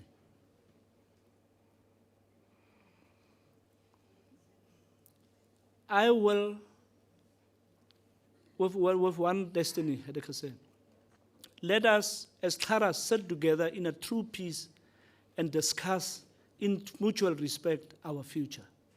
Let us choose progress over division and unity over discord and hope over hostility. Our people deserve nothing less. Honorable Chairperson, the question of the much spoken about Governor's Office Youth Desk. The establishment of this body in the Office of the Governor was on the 14th of October, 2025, rarely 4 months or 3 months after I was appointed. But I can attest that the Youth Desk has become a flagship platform for our youth empowerment, promoting leadership, volunteerism, entrepreneurship, and civic participation. Through strategic partnership, most notably the MOU that our office signed with the National Youth Council of Namibia, the Youth Desk has mobilized a network of 123 youth volunteers, reaching over 1,500 young people, and supported hundreds of households, elderly citizens, and persons with disabilities through humanitarian and community initiatives. From entrepreneurship workshops and leadership forums to disaster relief efforts, environmental campaigns, our young people have proven that they are not just the leaders of tomorrow. They are the change makers of today. Their dedication earned the Office of the Governor the Exceptional Institutional Mainstreaming Award on the 29th of April 2026, a national recognition of our commitment to integrating youth into our governance and development sphere. To every volunteer, partner, and supporter, especially the Youth Desk coordinator, Ms. Emma Abbott, thank you for your service. Your passion and the belief in the power of the youth. The message is clear. The youth are not the future, they are the now. And through their energy, compassion, and leadership, the Kharas region has already becoming stronger, more united, and more resilient. My office remains steadfast in its commitment to expanding opportunities for young people and ensuring that the youth of the Kharas region continue to drive the region's social and economic transformation. To every young person out there, you are not too young to lead. You are not too inexperienced to contribute or too small to make a difference. The future of Kharas and indeed of Namibia rests in your hands.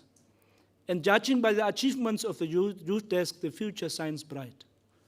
With the 123 dedicated volunteers, over 1,500 youth engaged, 140 households supported, and 550 elderlies and persons with disabilities assisted, our young people have proven that service, compassion, and leadership are alive in this region.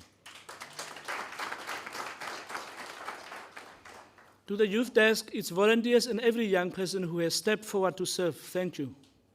You have made us proud. You are the heartbeat of our region and the hope of our nation. The Kharas Governors Development Advisory Council. I have dedicated myself in the first months after I have taken office to listen, to engage, and to assess the heartbeat of this region. And I'm convinced that I'm armed with a clear understanding of what our people's challenges are and what their aspirations contain. And I'm now ready to pivot from assessment to aggressive action. While all sectors remain a priority,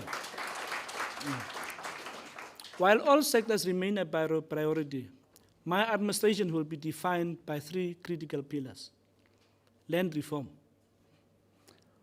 water security, and youth empowerment.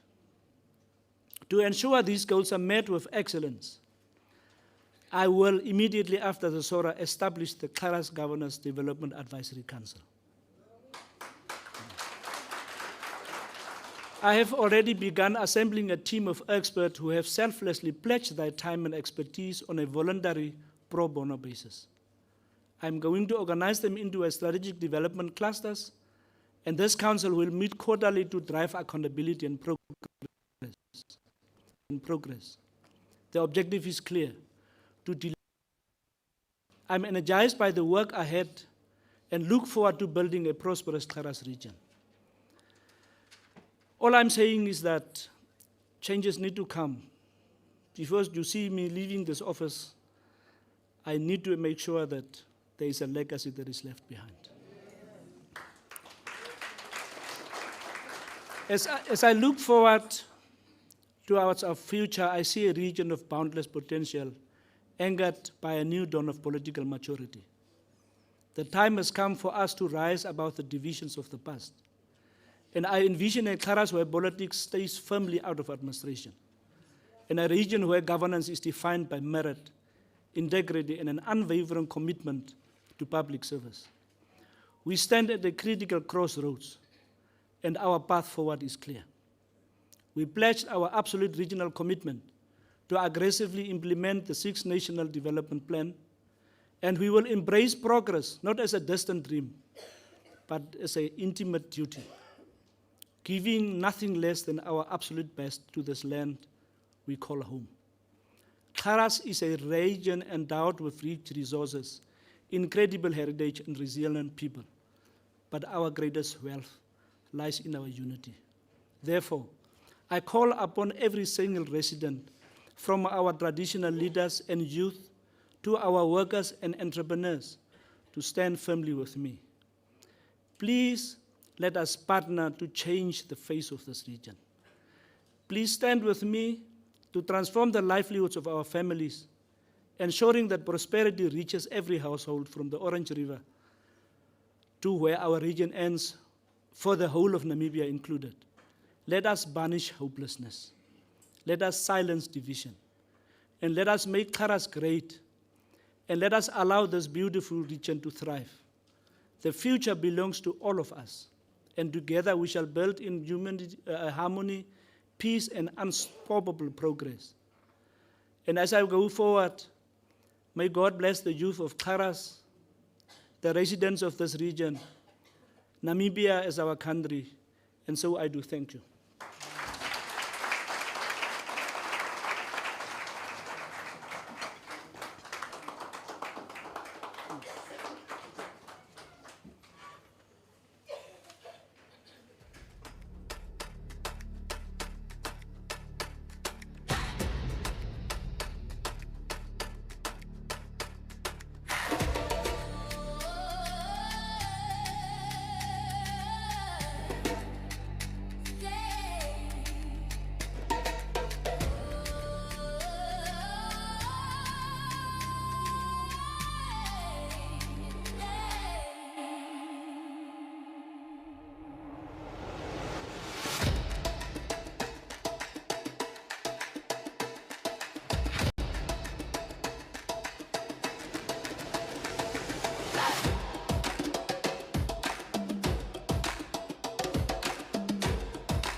Welcome back to this live coverage of the 2026 SORA, just delivered by Kharas Regional Governor, Honorable Dawid Gertze. Well, just to discuss, some of his core and priority areas, which include agriculture, land reform, the provision of water, and youth development. I am joined by Dr. Rona Namukwambi, who is the current acting director of UNAM Southern Campus here in Keetmanshoop. Thank you so much, Doctor. Obviously, we've listened to the speech delivered by Kharas Governor Dawid Gertze. Just speak to us, with regard to, especially with regard to the core priority areas about land reform, the provision of water, and obviously youth development. Are these some of the areas that stood out to you particularly? Okay, thank you very much. I just want to highlight that Governor Gertze have highlighted quite a lot of things that we were expecting, which is for key service delivery, and which he also make a special emphasis on rent reform and distribution, youth empowerment and water security. So, but he's also highlighted on some of the key issues, which is on education, health, transport, agriculture, local governance, sports. So those, most of the issues that he have highlighted are issues that are driving economic as well as the development of our region. So mostly what he was speaking on, it was what is being implemented by offices, agencies, as well as the state-owned enterprises. He have also highlighted on issues that, initiatives that he's doing in his office, which includes the youth desk and the advisory committee that he have established that will be composed of experts from various industries as well as from different groups in our society. But what I just want to highlight is that when I've listened to the speech of the governor, he have highlighted mostly on what is the current interventions and activities. But there are some gaps that I have not heard, or if they were highlighted, they did not come out very clearly, is the opportunities of new investments. He have highlighted on these investments with regards to green hydrogen, that is ongoing, and we have heard that it's starting 2028. Oil and gas, we have heard about that. I think feasibility studies have commenced already. But He did not touch on new investments that will unlock the potentials of the citizen or the residents of Kharas. So as you are aware, Natangwe, that Kharas region is one of the vast region. It has resources, natural resources, but the level of poverty, he have also highlighted, is very high among our people.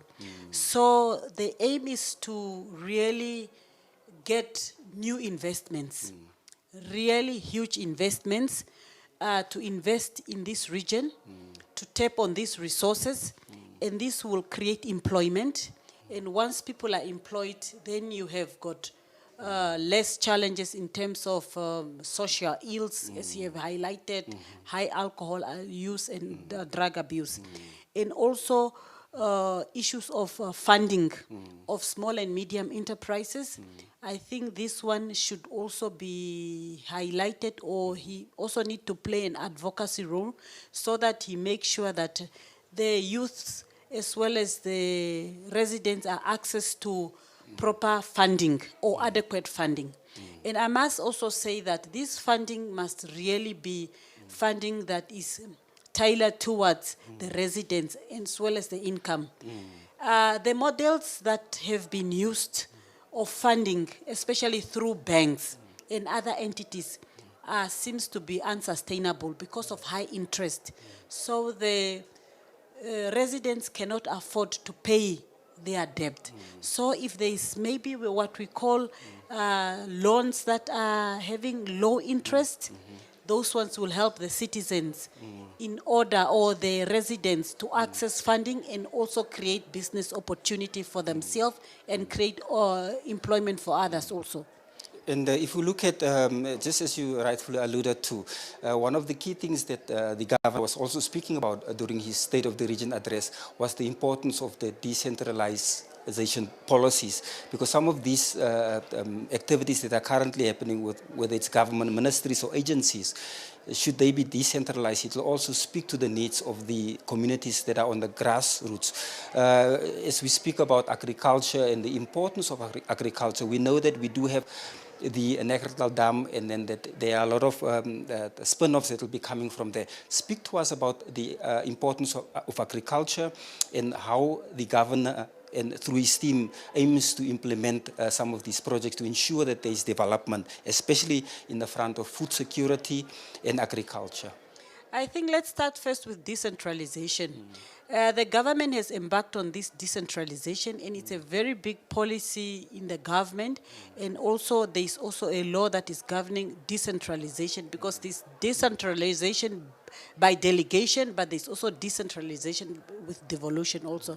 But what we have seen over time is that the decentralization is not really fully implemented, because most of the decisions to come up with projects still lies with the central government.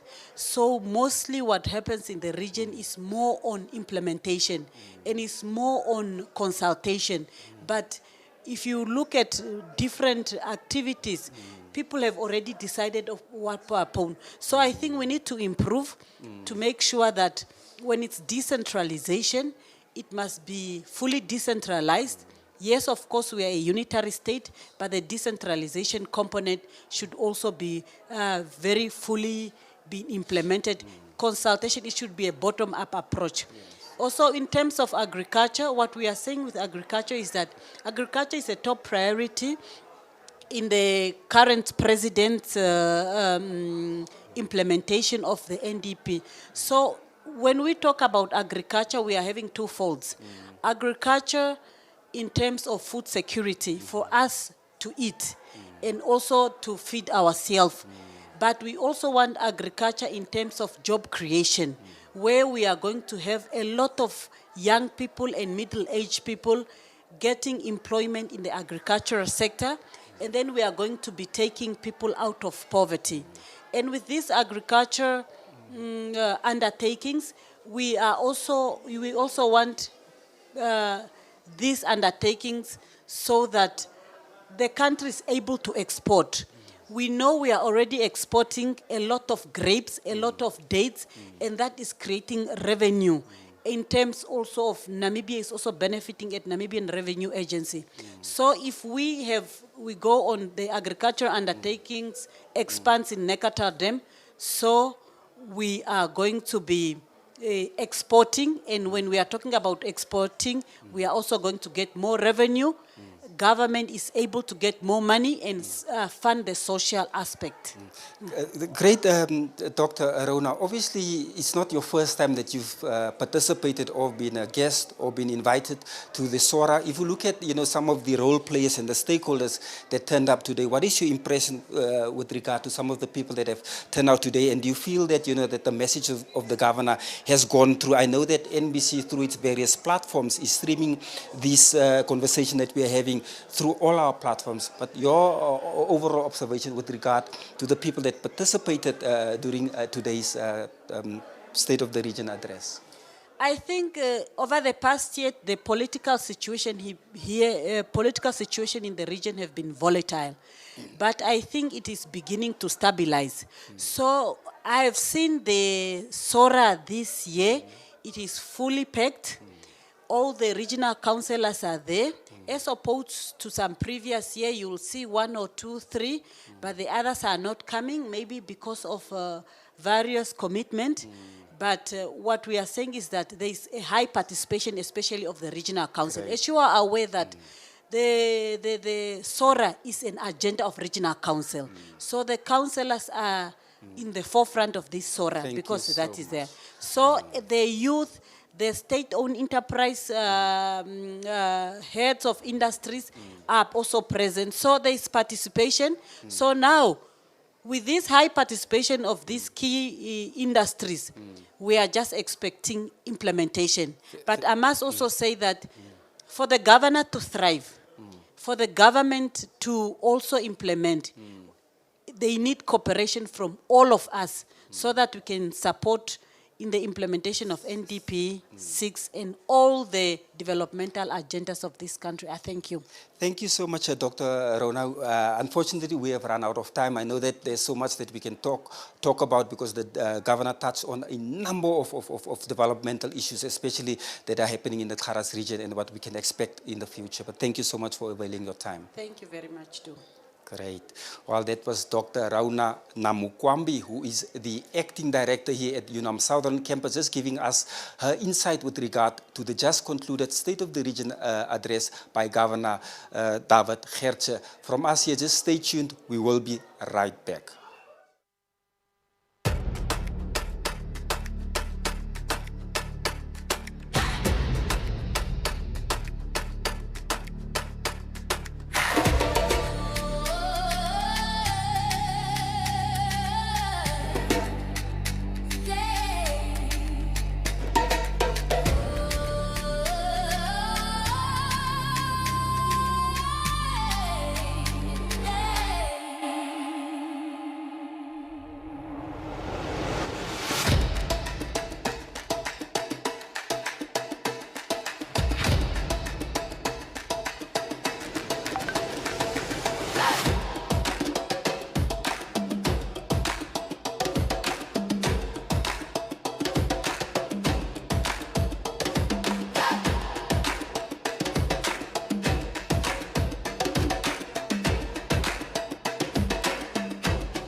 Welcome back as we are bringing this live broadcast here of the State of the Region address that was just delivered by Honorable Dawid Gertze. While joining me just to get some insights with regard to his impressions with regard to the just concluded State of the Region address, I am joined by Raymond Fryer, who is a youth coordinator under the Governor's Youth Desk. Thank you so much, Raymond, for joining us on this very important live broadcast. Thank you for having me, Mr. Jimmy. Great. Obviously, Raymond, you've heard what the governor has said. Governor put a lot of emphasis, especially on youth development. How important was it for you, for the governor today, to emphasize that and to stress, the development of young people in the region, especially? Thank you very much, Mr. Jimmy. Um, Today, hearing the governor emphasize on youth development, I think for the youth countrywide, it was very, very important. The youth have, for a long time, have been crying out to be prioritized. And our new governor has came in with a main agenda of prioritizing the youth. This will also send a message to all leaders countrywide, local authority councillors, regional councillors, and at national level as well, to actively work with youth leaders to more effectively reach the NDB6.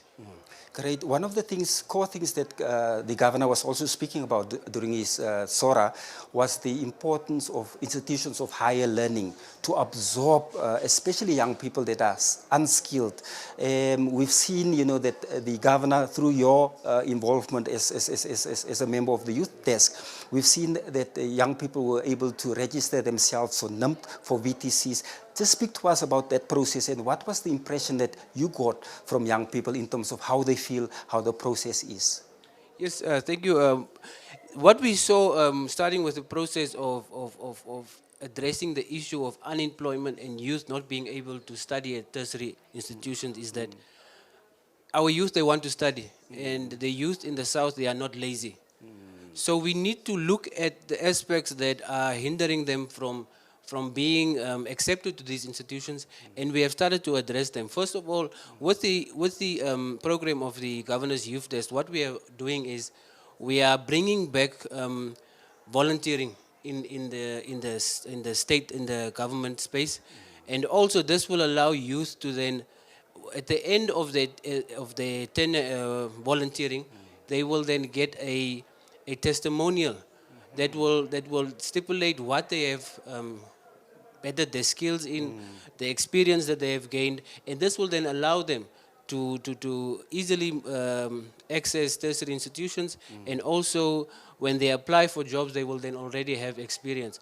So also, we have looked at what could be the cause that we do not have enough youth from our region in tertiary institutions, and it boils down to not having the correct subjects leaving high school, and also not having enough marks. So it comes back to not being in the right field. So when we are talking about unskilled youth, then we are looking at trying to bring them to fill the gap where what they need to go and study, they are more equipped and they are more fit in the right field. So we are looking at technical support and giving them a foundation to fall on before they go to tertiary institutions. Obviously, one of the core things that the governor was also speaking about is as we earlier spoke to our earlier guests about agriculture and the importance of it, that speaks to job creation. One of the dangers that the governor also pointed out is not just the youth unemployment, but also the social ills that coupled with youth unemployment. What is the youth desk currently doing to ensure that young people are being taken away from unproductive activities and being provided with positive activities? Thank you. What we are starting to look at is creating more projects, long-term projects, especially in the sector of agriculture, that would allow youth that do not know that they are interested in this specific field to start to explore in different agricultural fields and take part in practical projects that are already on the ground. And so doing, this will then create jobs, and this will also provide them with an income. So we are definitely looking at projects that are in the pipeline in terms of specifically agriculture, and then we are also looking forward to next week. We are looking forward to a extensive engagement with the engineering consultants involved with the Neckartal Dam, where all the stakeholders involved will be will be invited to take part in this engagement, and most importantly, the community at large will definitely be encouraged to attend this engagement. Great, that sounds wonderful. I know that, as a matter of fact, that the youth desk of under the governor's office has been busy with a number of workshops. Most recently, you've held a workshop where you've been training young people about the importance of financial training. How important are these type of workshops that the youth desk is doing, and what has been the feedback from these young people in terms of how it has helped them in terms of, whether it's writing CVs or making sure that, that they are able to apply for various jobs? Yeah. Thank you, Mr. It has been the feedback that we have gotten when we started with these trainings were very positive. Our youth are definitely visiting our offices to request for more of these trainings. We have started, the reason why we started initially with this was because we have noticed that there is a lack of foundation, absolutely no technical training, no the basics of finances, financial literacy, and also we started focusing initially on leadership as well. So this is an important factor that we miss in the everyday society. Basic principles and commitment and discipline, we do not have it amongst our youth, and we now understand why we are facing so much social ills within our community. So we have started with these important topics, and what we aim to do is to intensify these trainings, and we will try to facilitate these trainings almost on a monthly basis, so that we can reach as much as possible youth. Definitely, and this will not be limited to the Keetmanshoop urban area, but also to the rural areas around Keetmanshoop, into all 7 constituencies within the Kharas region. And we have already received, after the recent week and a half ago training in Keetmanshoop at the Multipurpose Youth Center, we have received a request to facilitate a similar training in the Karasburg West constituency. Oh, that is good. One of the core things that the governor was also speaking about during his State of the Region address is about the new discoveries of oil and gas and the subsequent development of green hydrogen. According to you, what are young people saying? Are they interested in these new resources that have been found? How would they want to play their part, and maybe what are the skills and competencies that they might need or require, to play their part to make sure that they are part of the development of these new found industries? Mr. Jimmy, the youth are excited, and they want to actively participate. They want to take in their position. They want to have their spot at the table when important decisions are made about them. Very importantly, and what our honorable governor has allowed to take place for us is that he has given us a platform to actively engage with industry players in the oil and gas, Total Energies, Hyphen, and we have during numerous occasions already during this year and end of last year, we have been able to attend important events where we could physically and in person network and communicate with very important players in the industry.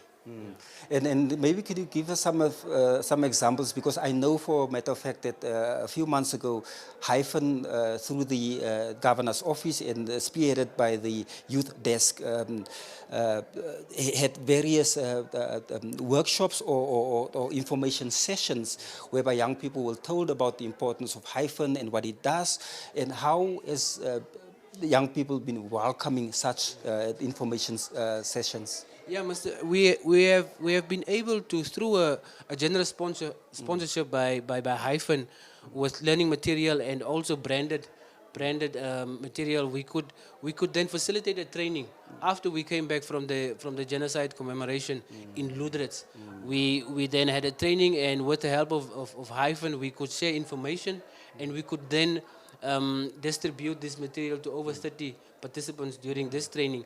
And also we have then, through these engagements in Ludrets, we were then able to partner through communication, we could then partner with some of the investors, and we have opened up communication lines with these investors directly, not through any government office, but directly through the with the governor's youth desk, and this is relationships that could only benefit us on the long road ahead. Let's speak about the development of sports. I mean, the governor, as we know, is very passionate about sports also, and the development of sports, especially in the Kharas region. Just lastly, your final words, the importance of sport, and then just your because we basically have 1 minute, just your final words about the importance of sport, and then what the governor says and how you would want to encourage young people to take part in sport. Mr. Jimmy, physical education remains an important factor in any youth development. A healthy body equals a healthy mind. So I think what the governor emphasizes on is that we must bring in the importance of sport back into the school systems, number one, and also after school youth. And only through this participation in sport, we will then be able to have healthy youth that are taking part actively in sport and in education in all sectors. Great. Thank you so much, Freya, for joining us. It's really a pleasure to be speaking to you, and we can see the excitement that young people have in the Kharas region, and we can only wish you the best for the Governor's Youth Desk and your endeavors in the future. Thank you, Mr. Jimmy. Great. Well, thank you so much. That was Raymond Freyer, who is the coordinator for volunteerism in the Kharas Youth. They're just speaking to us about his impression, what he felt about the importance of the State of the Region Address 2026 in terms of, preparing young people for the future. From us here in Keetmanshoop, thank you so much for joining us with this very important SORA that took place here in the town of Keetmanshoop. It is back from us here in the studio, back to you in Windhoek, and thank you so much for joining us on all the various NBC platforms.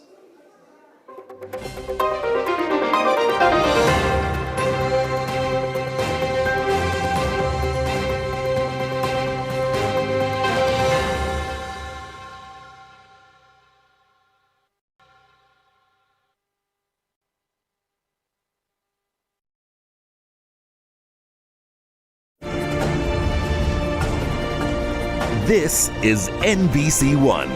It's ours.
Love, desire, obsession.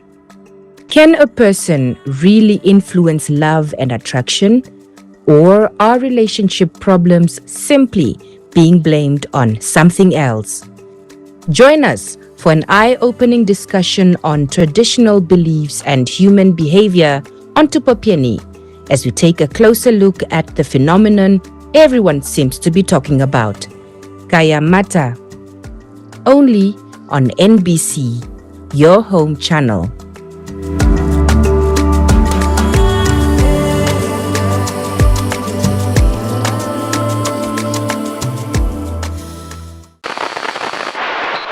Happy 35th birthday, NBC, it's ours.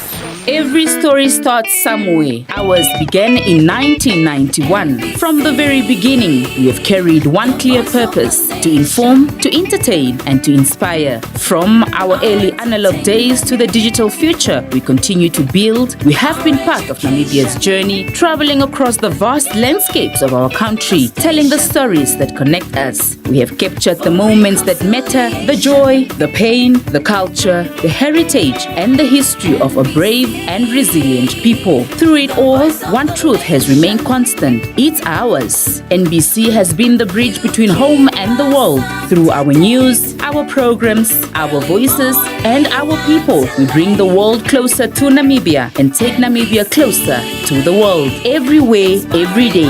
This is more than a birthday. It is a story of resilience, a celebration of media freedom, democracy, and national pride. Join us as we look back on 35 years of growth, milestone, memories, and service to the nation. Happy 35th birthday, NBC. It's ours.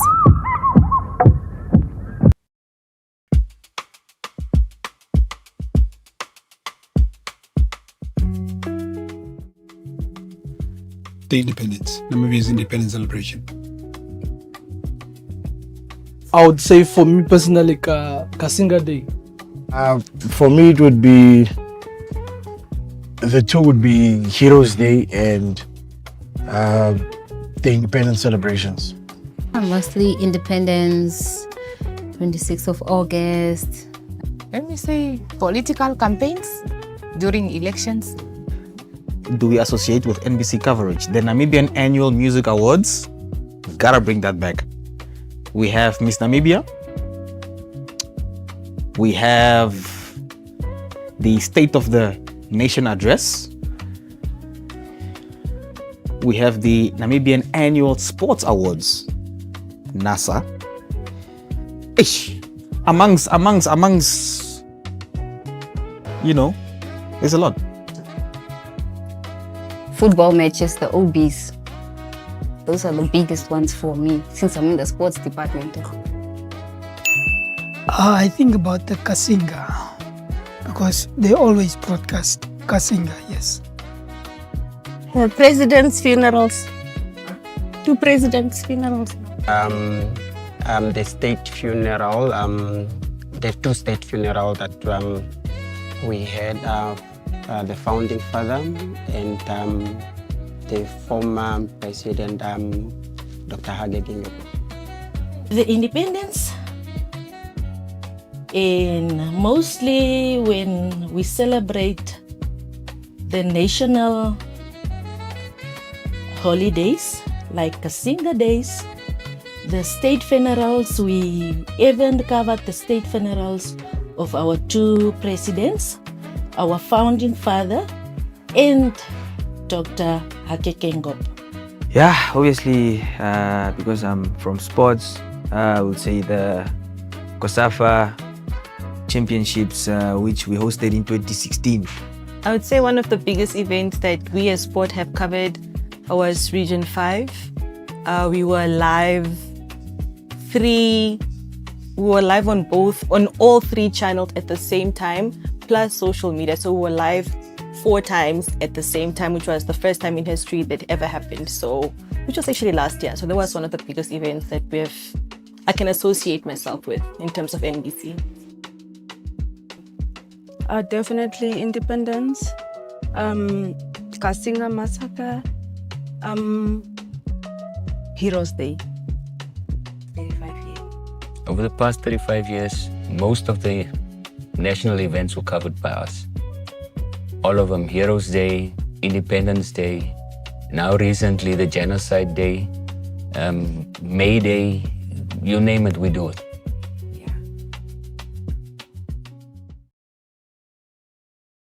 Where he needs to get. Even after the day he took off his gloves, he is the force behind the power. The punches and the knockouts of a world champion. Behind this tough exterior is a handshake, friendly as a smile on his face. He's been there, done that, and always stayed in the background. But as you can see, he's taking me all the way up, step by step, to come up with a knockout punch.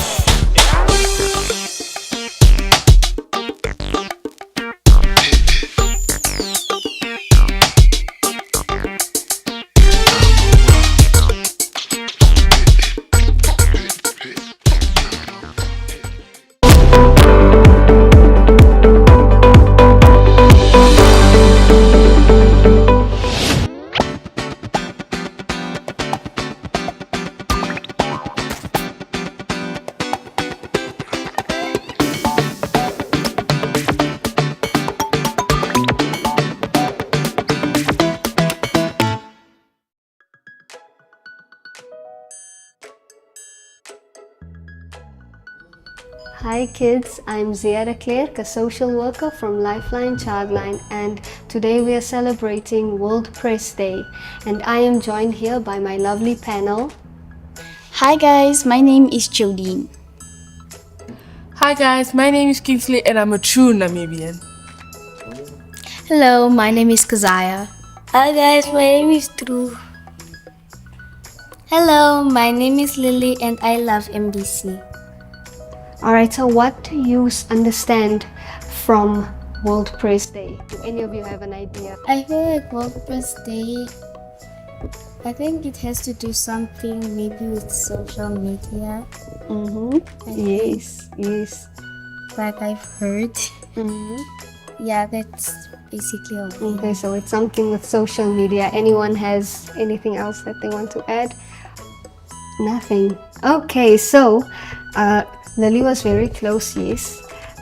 It is to do with media, right? So when it comes to World Press Day, we're talking about what has our government, what has our country done for us in our media sectors, right?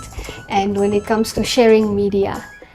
So it's all about what do we share on social media? What do we share on the news? What do we share on the radio? What can be shared, what cannot be shared? And then also the right that we have to share, right? Because we have freedom of speech. And with this day, it's all about how far have we come as a country to be able to share the different types of medias. So if we look at how things are today, what are the most outstanding media platforms or media apps that you use and that you get your news from, or any type of information? I think we can start with Drew. Where do you get your information? Is it on TikTok, YouTube? WhatsApp. On WhatsApp, you go on WhatsApp on the WhatsApp statuses. Okay, yes. I found my information from, mostly I find it on Google. On Google, yes. I mostly find my information, I search it on TikTok or I go to Safari, which is mainly, and if it's something like that I need to find more information for, then I would go to ChatGPT. I prefer ChatGPT because it's more efficient. I get my information from my number one, ChatGPT, and also from Google Chrome, and also from TikTok. Yeah. Okay. And would you say that this information is accurate? Because when we're talking about the press and also what we're celebrating in the World Press Day is to also have news outlets or wherever we get our information from, to make sure that this is accurate information, right? And that whoever puts out this information, that these people have some sort of accountability to say that yes, this is 100% correct, and the news that we give and the information that we give out is 100% correct. So if we're looking at ChatGPT, would you say that this is always like 100%? Whatever ChatGPT says is true? I wouldn't think so, because I think if you ask ChatGPT a question, you would have to go more into depth about what it is, because I can just say, tell me about World Press Day, and it can give me a whole lot of things. I feel like I would have to go more deeper into what I wanted to explain to me.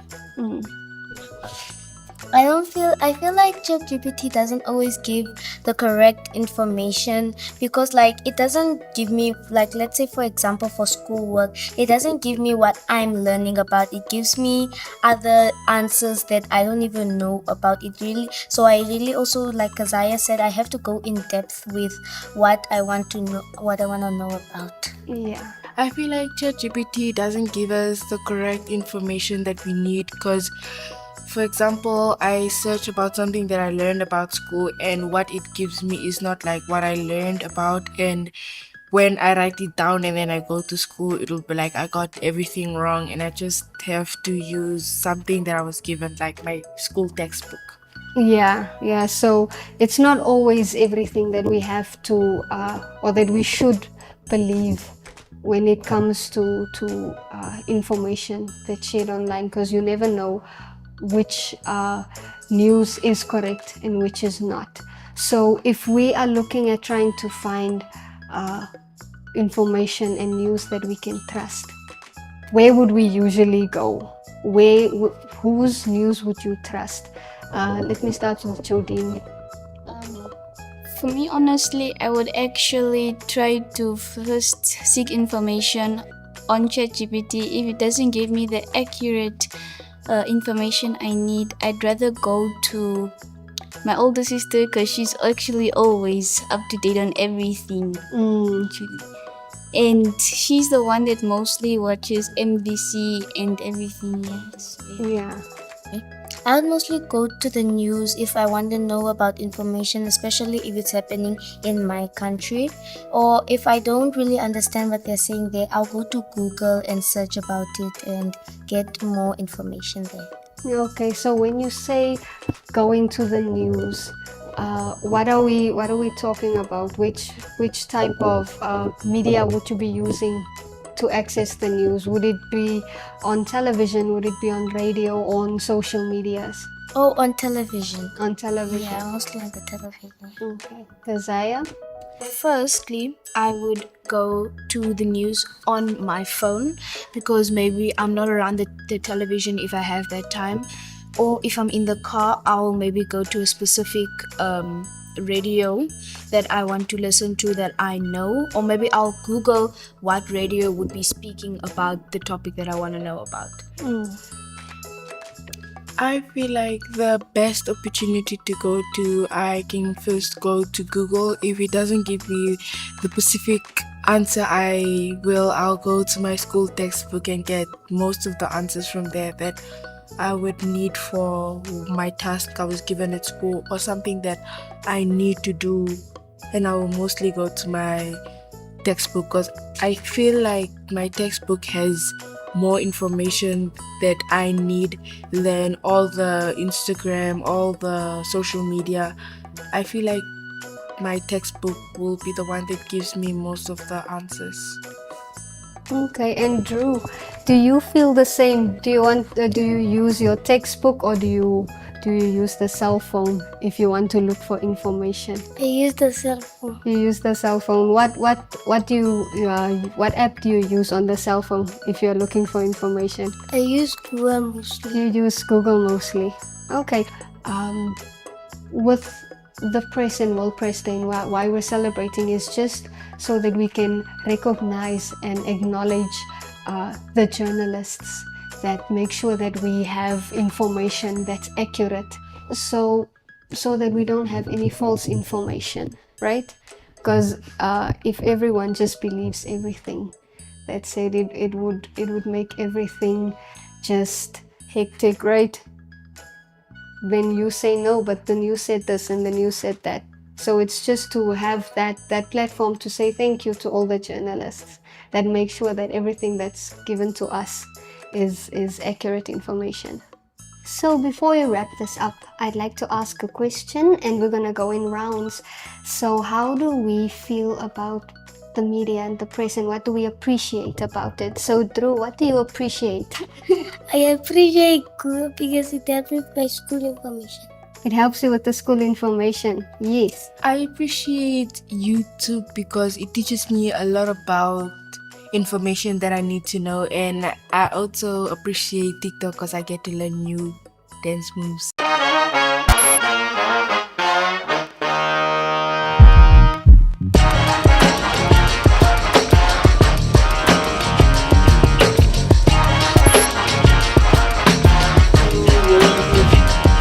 I'm Rivaldo Cavanga. I'm Rivaldo Cavanga. I'm Rivaldo Cavanga. Rivaldo Cavanga. And this is Situation Critical. Every Wednesday at 1900 hours, we bring you the latest news and current affairs. Now, you're a young person and you weren't born before independence, so you wouldn't really appreciate or share greater appreciation for that moment. We ask the tough questions. How would you describe the current status of TVET in Namibia in helping building national development? Challenge the narrative and bring you insights that keep you up to date. This is your platform, your voice, your issues, your solution. Don't just watch the show, be part of the conversation. Stay informed, stay engaged. NBC, it's ours.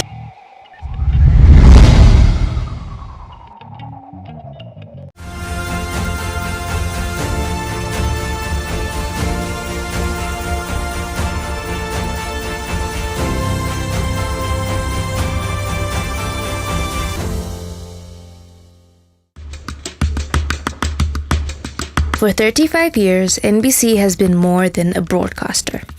It has been the voice that entered our homes before dawn, the face that greeted us in the evening, the informer that carried our joys and history. For some, NBC is a childhood memory. For others, it is a trusted companion. For all of us, it is a part of our story. Before in Southwest Africa, NBC was there. It's now for many years.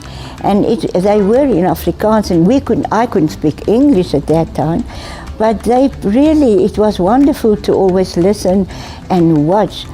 As elderly people, especially now, we never know really what is happening in the world, but NBC was quite good. Before social media, YouTube, your streaming platforms, there was NBC as your main platform for music. NBC became our gateway to the public, precisely. NBC is one of the media platforms which help us to disseminate information to our people, including to people who need to understand what is happening around persons with disability or disability sector. Today, we celebrate 35 years of informing, educating, entertaining, and connecting a nation. But this story is not about a building. It is not about cameras or studios. It is about people. The people whose lives have been touched by NBC. NBC is very special to me because it has all types of programs and languages, and it reaches out to all types of people. For the youngest generation, NBC is a window into discovery, a place where curiosity is welcomed and imagination is inspired. When we need help, when we're doing assignments, we can go to NBC's page and check stuff for news or current affairs, and that can help us with assignments and so forth. And also just scrolling on NBC sometimes can be fun to see what's new.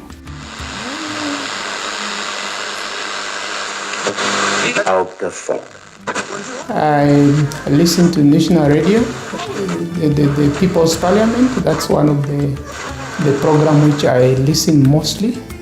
And eat the menu during the weekend, like on Saturday, Talk of the Nation, to Popieni, One-on-One. Those are the program I always follow on NBC, and also Connect Africa or Africa Connect, and then Public Corner. Those are the programs which I follow on NBC. The older generation has witnessed NBC grow alongside the nation itself. A trusted voice through changing times.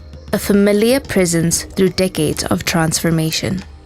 Right from the south to the north, it is wonderful to listen and to know what's going on, and then especially the Christians praying for what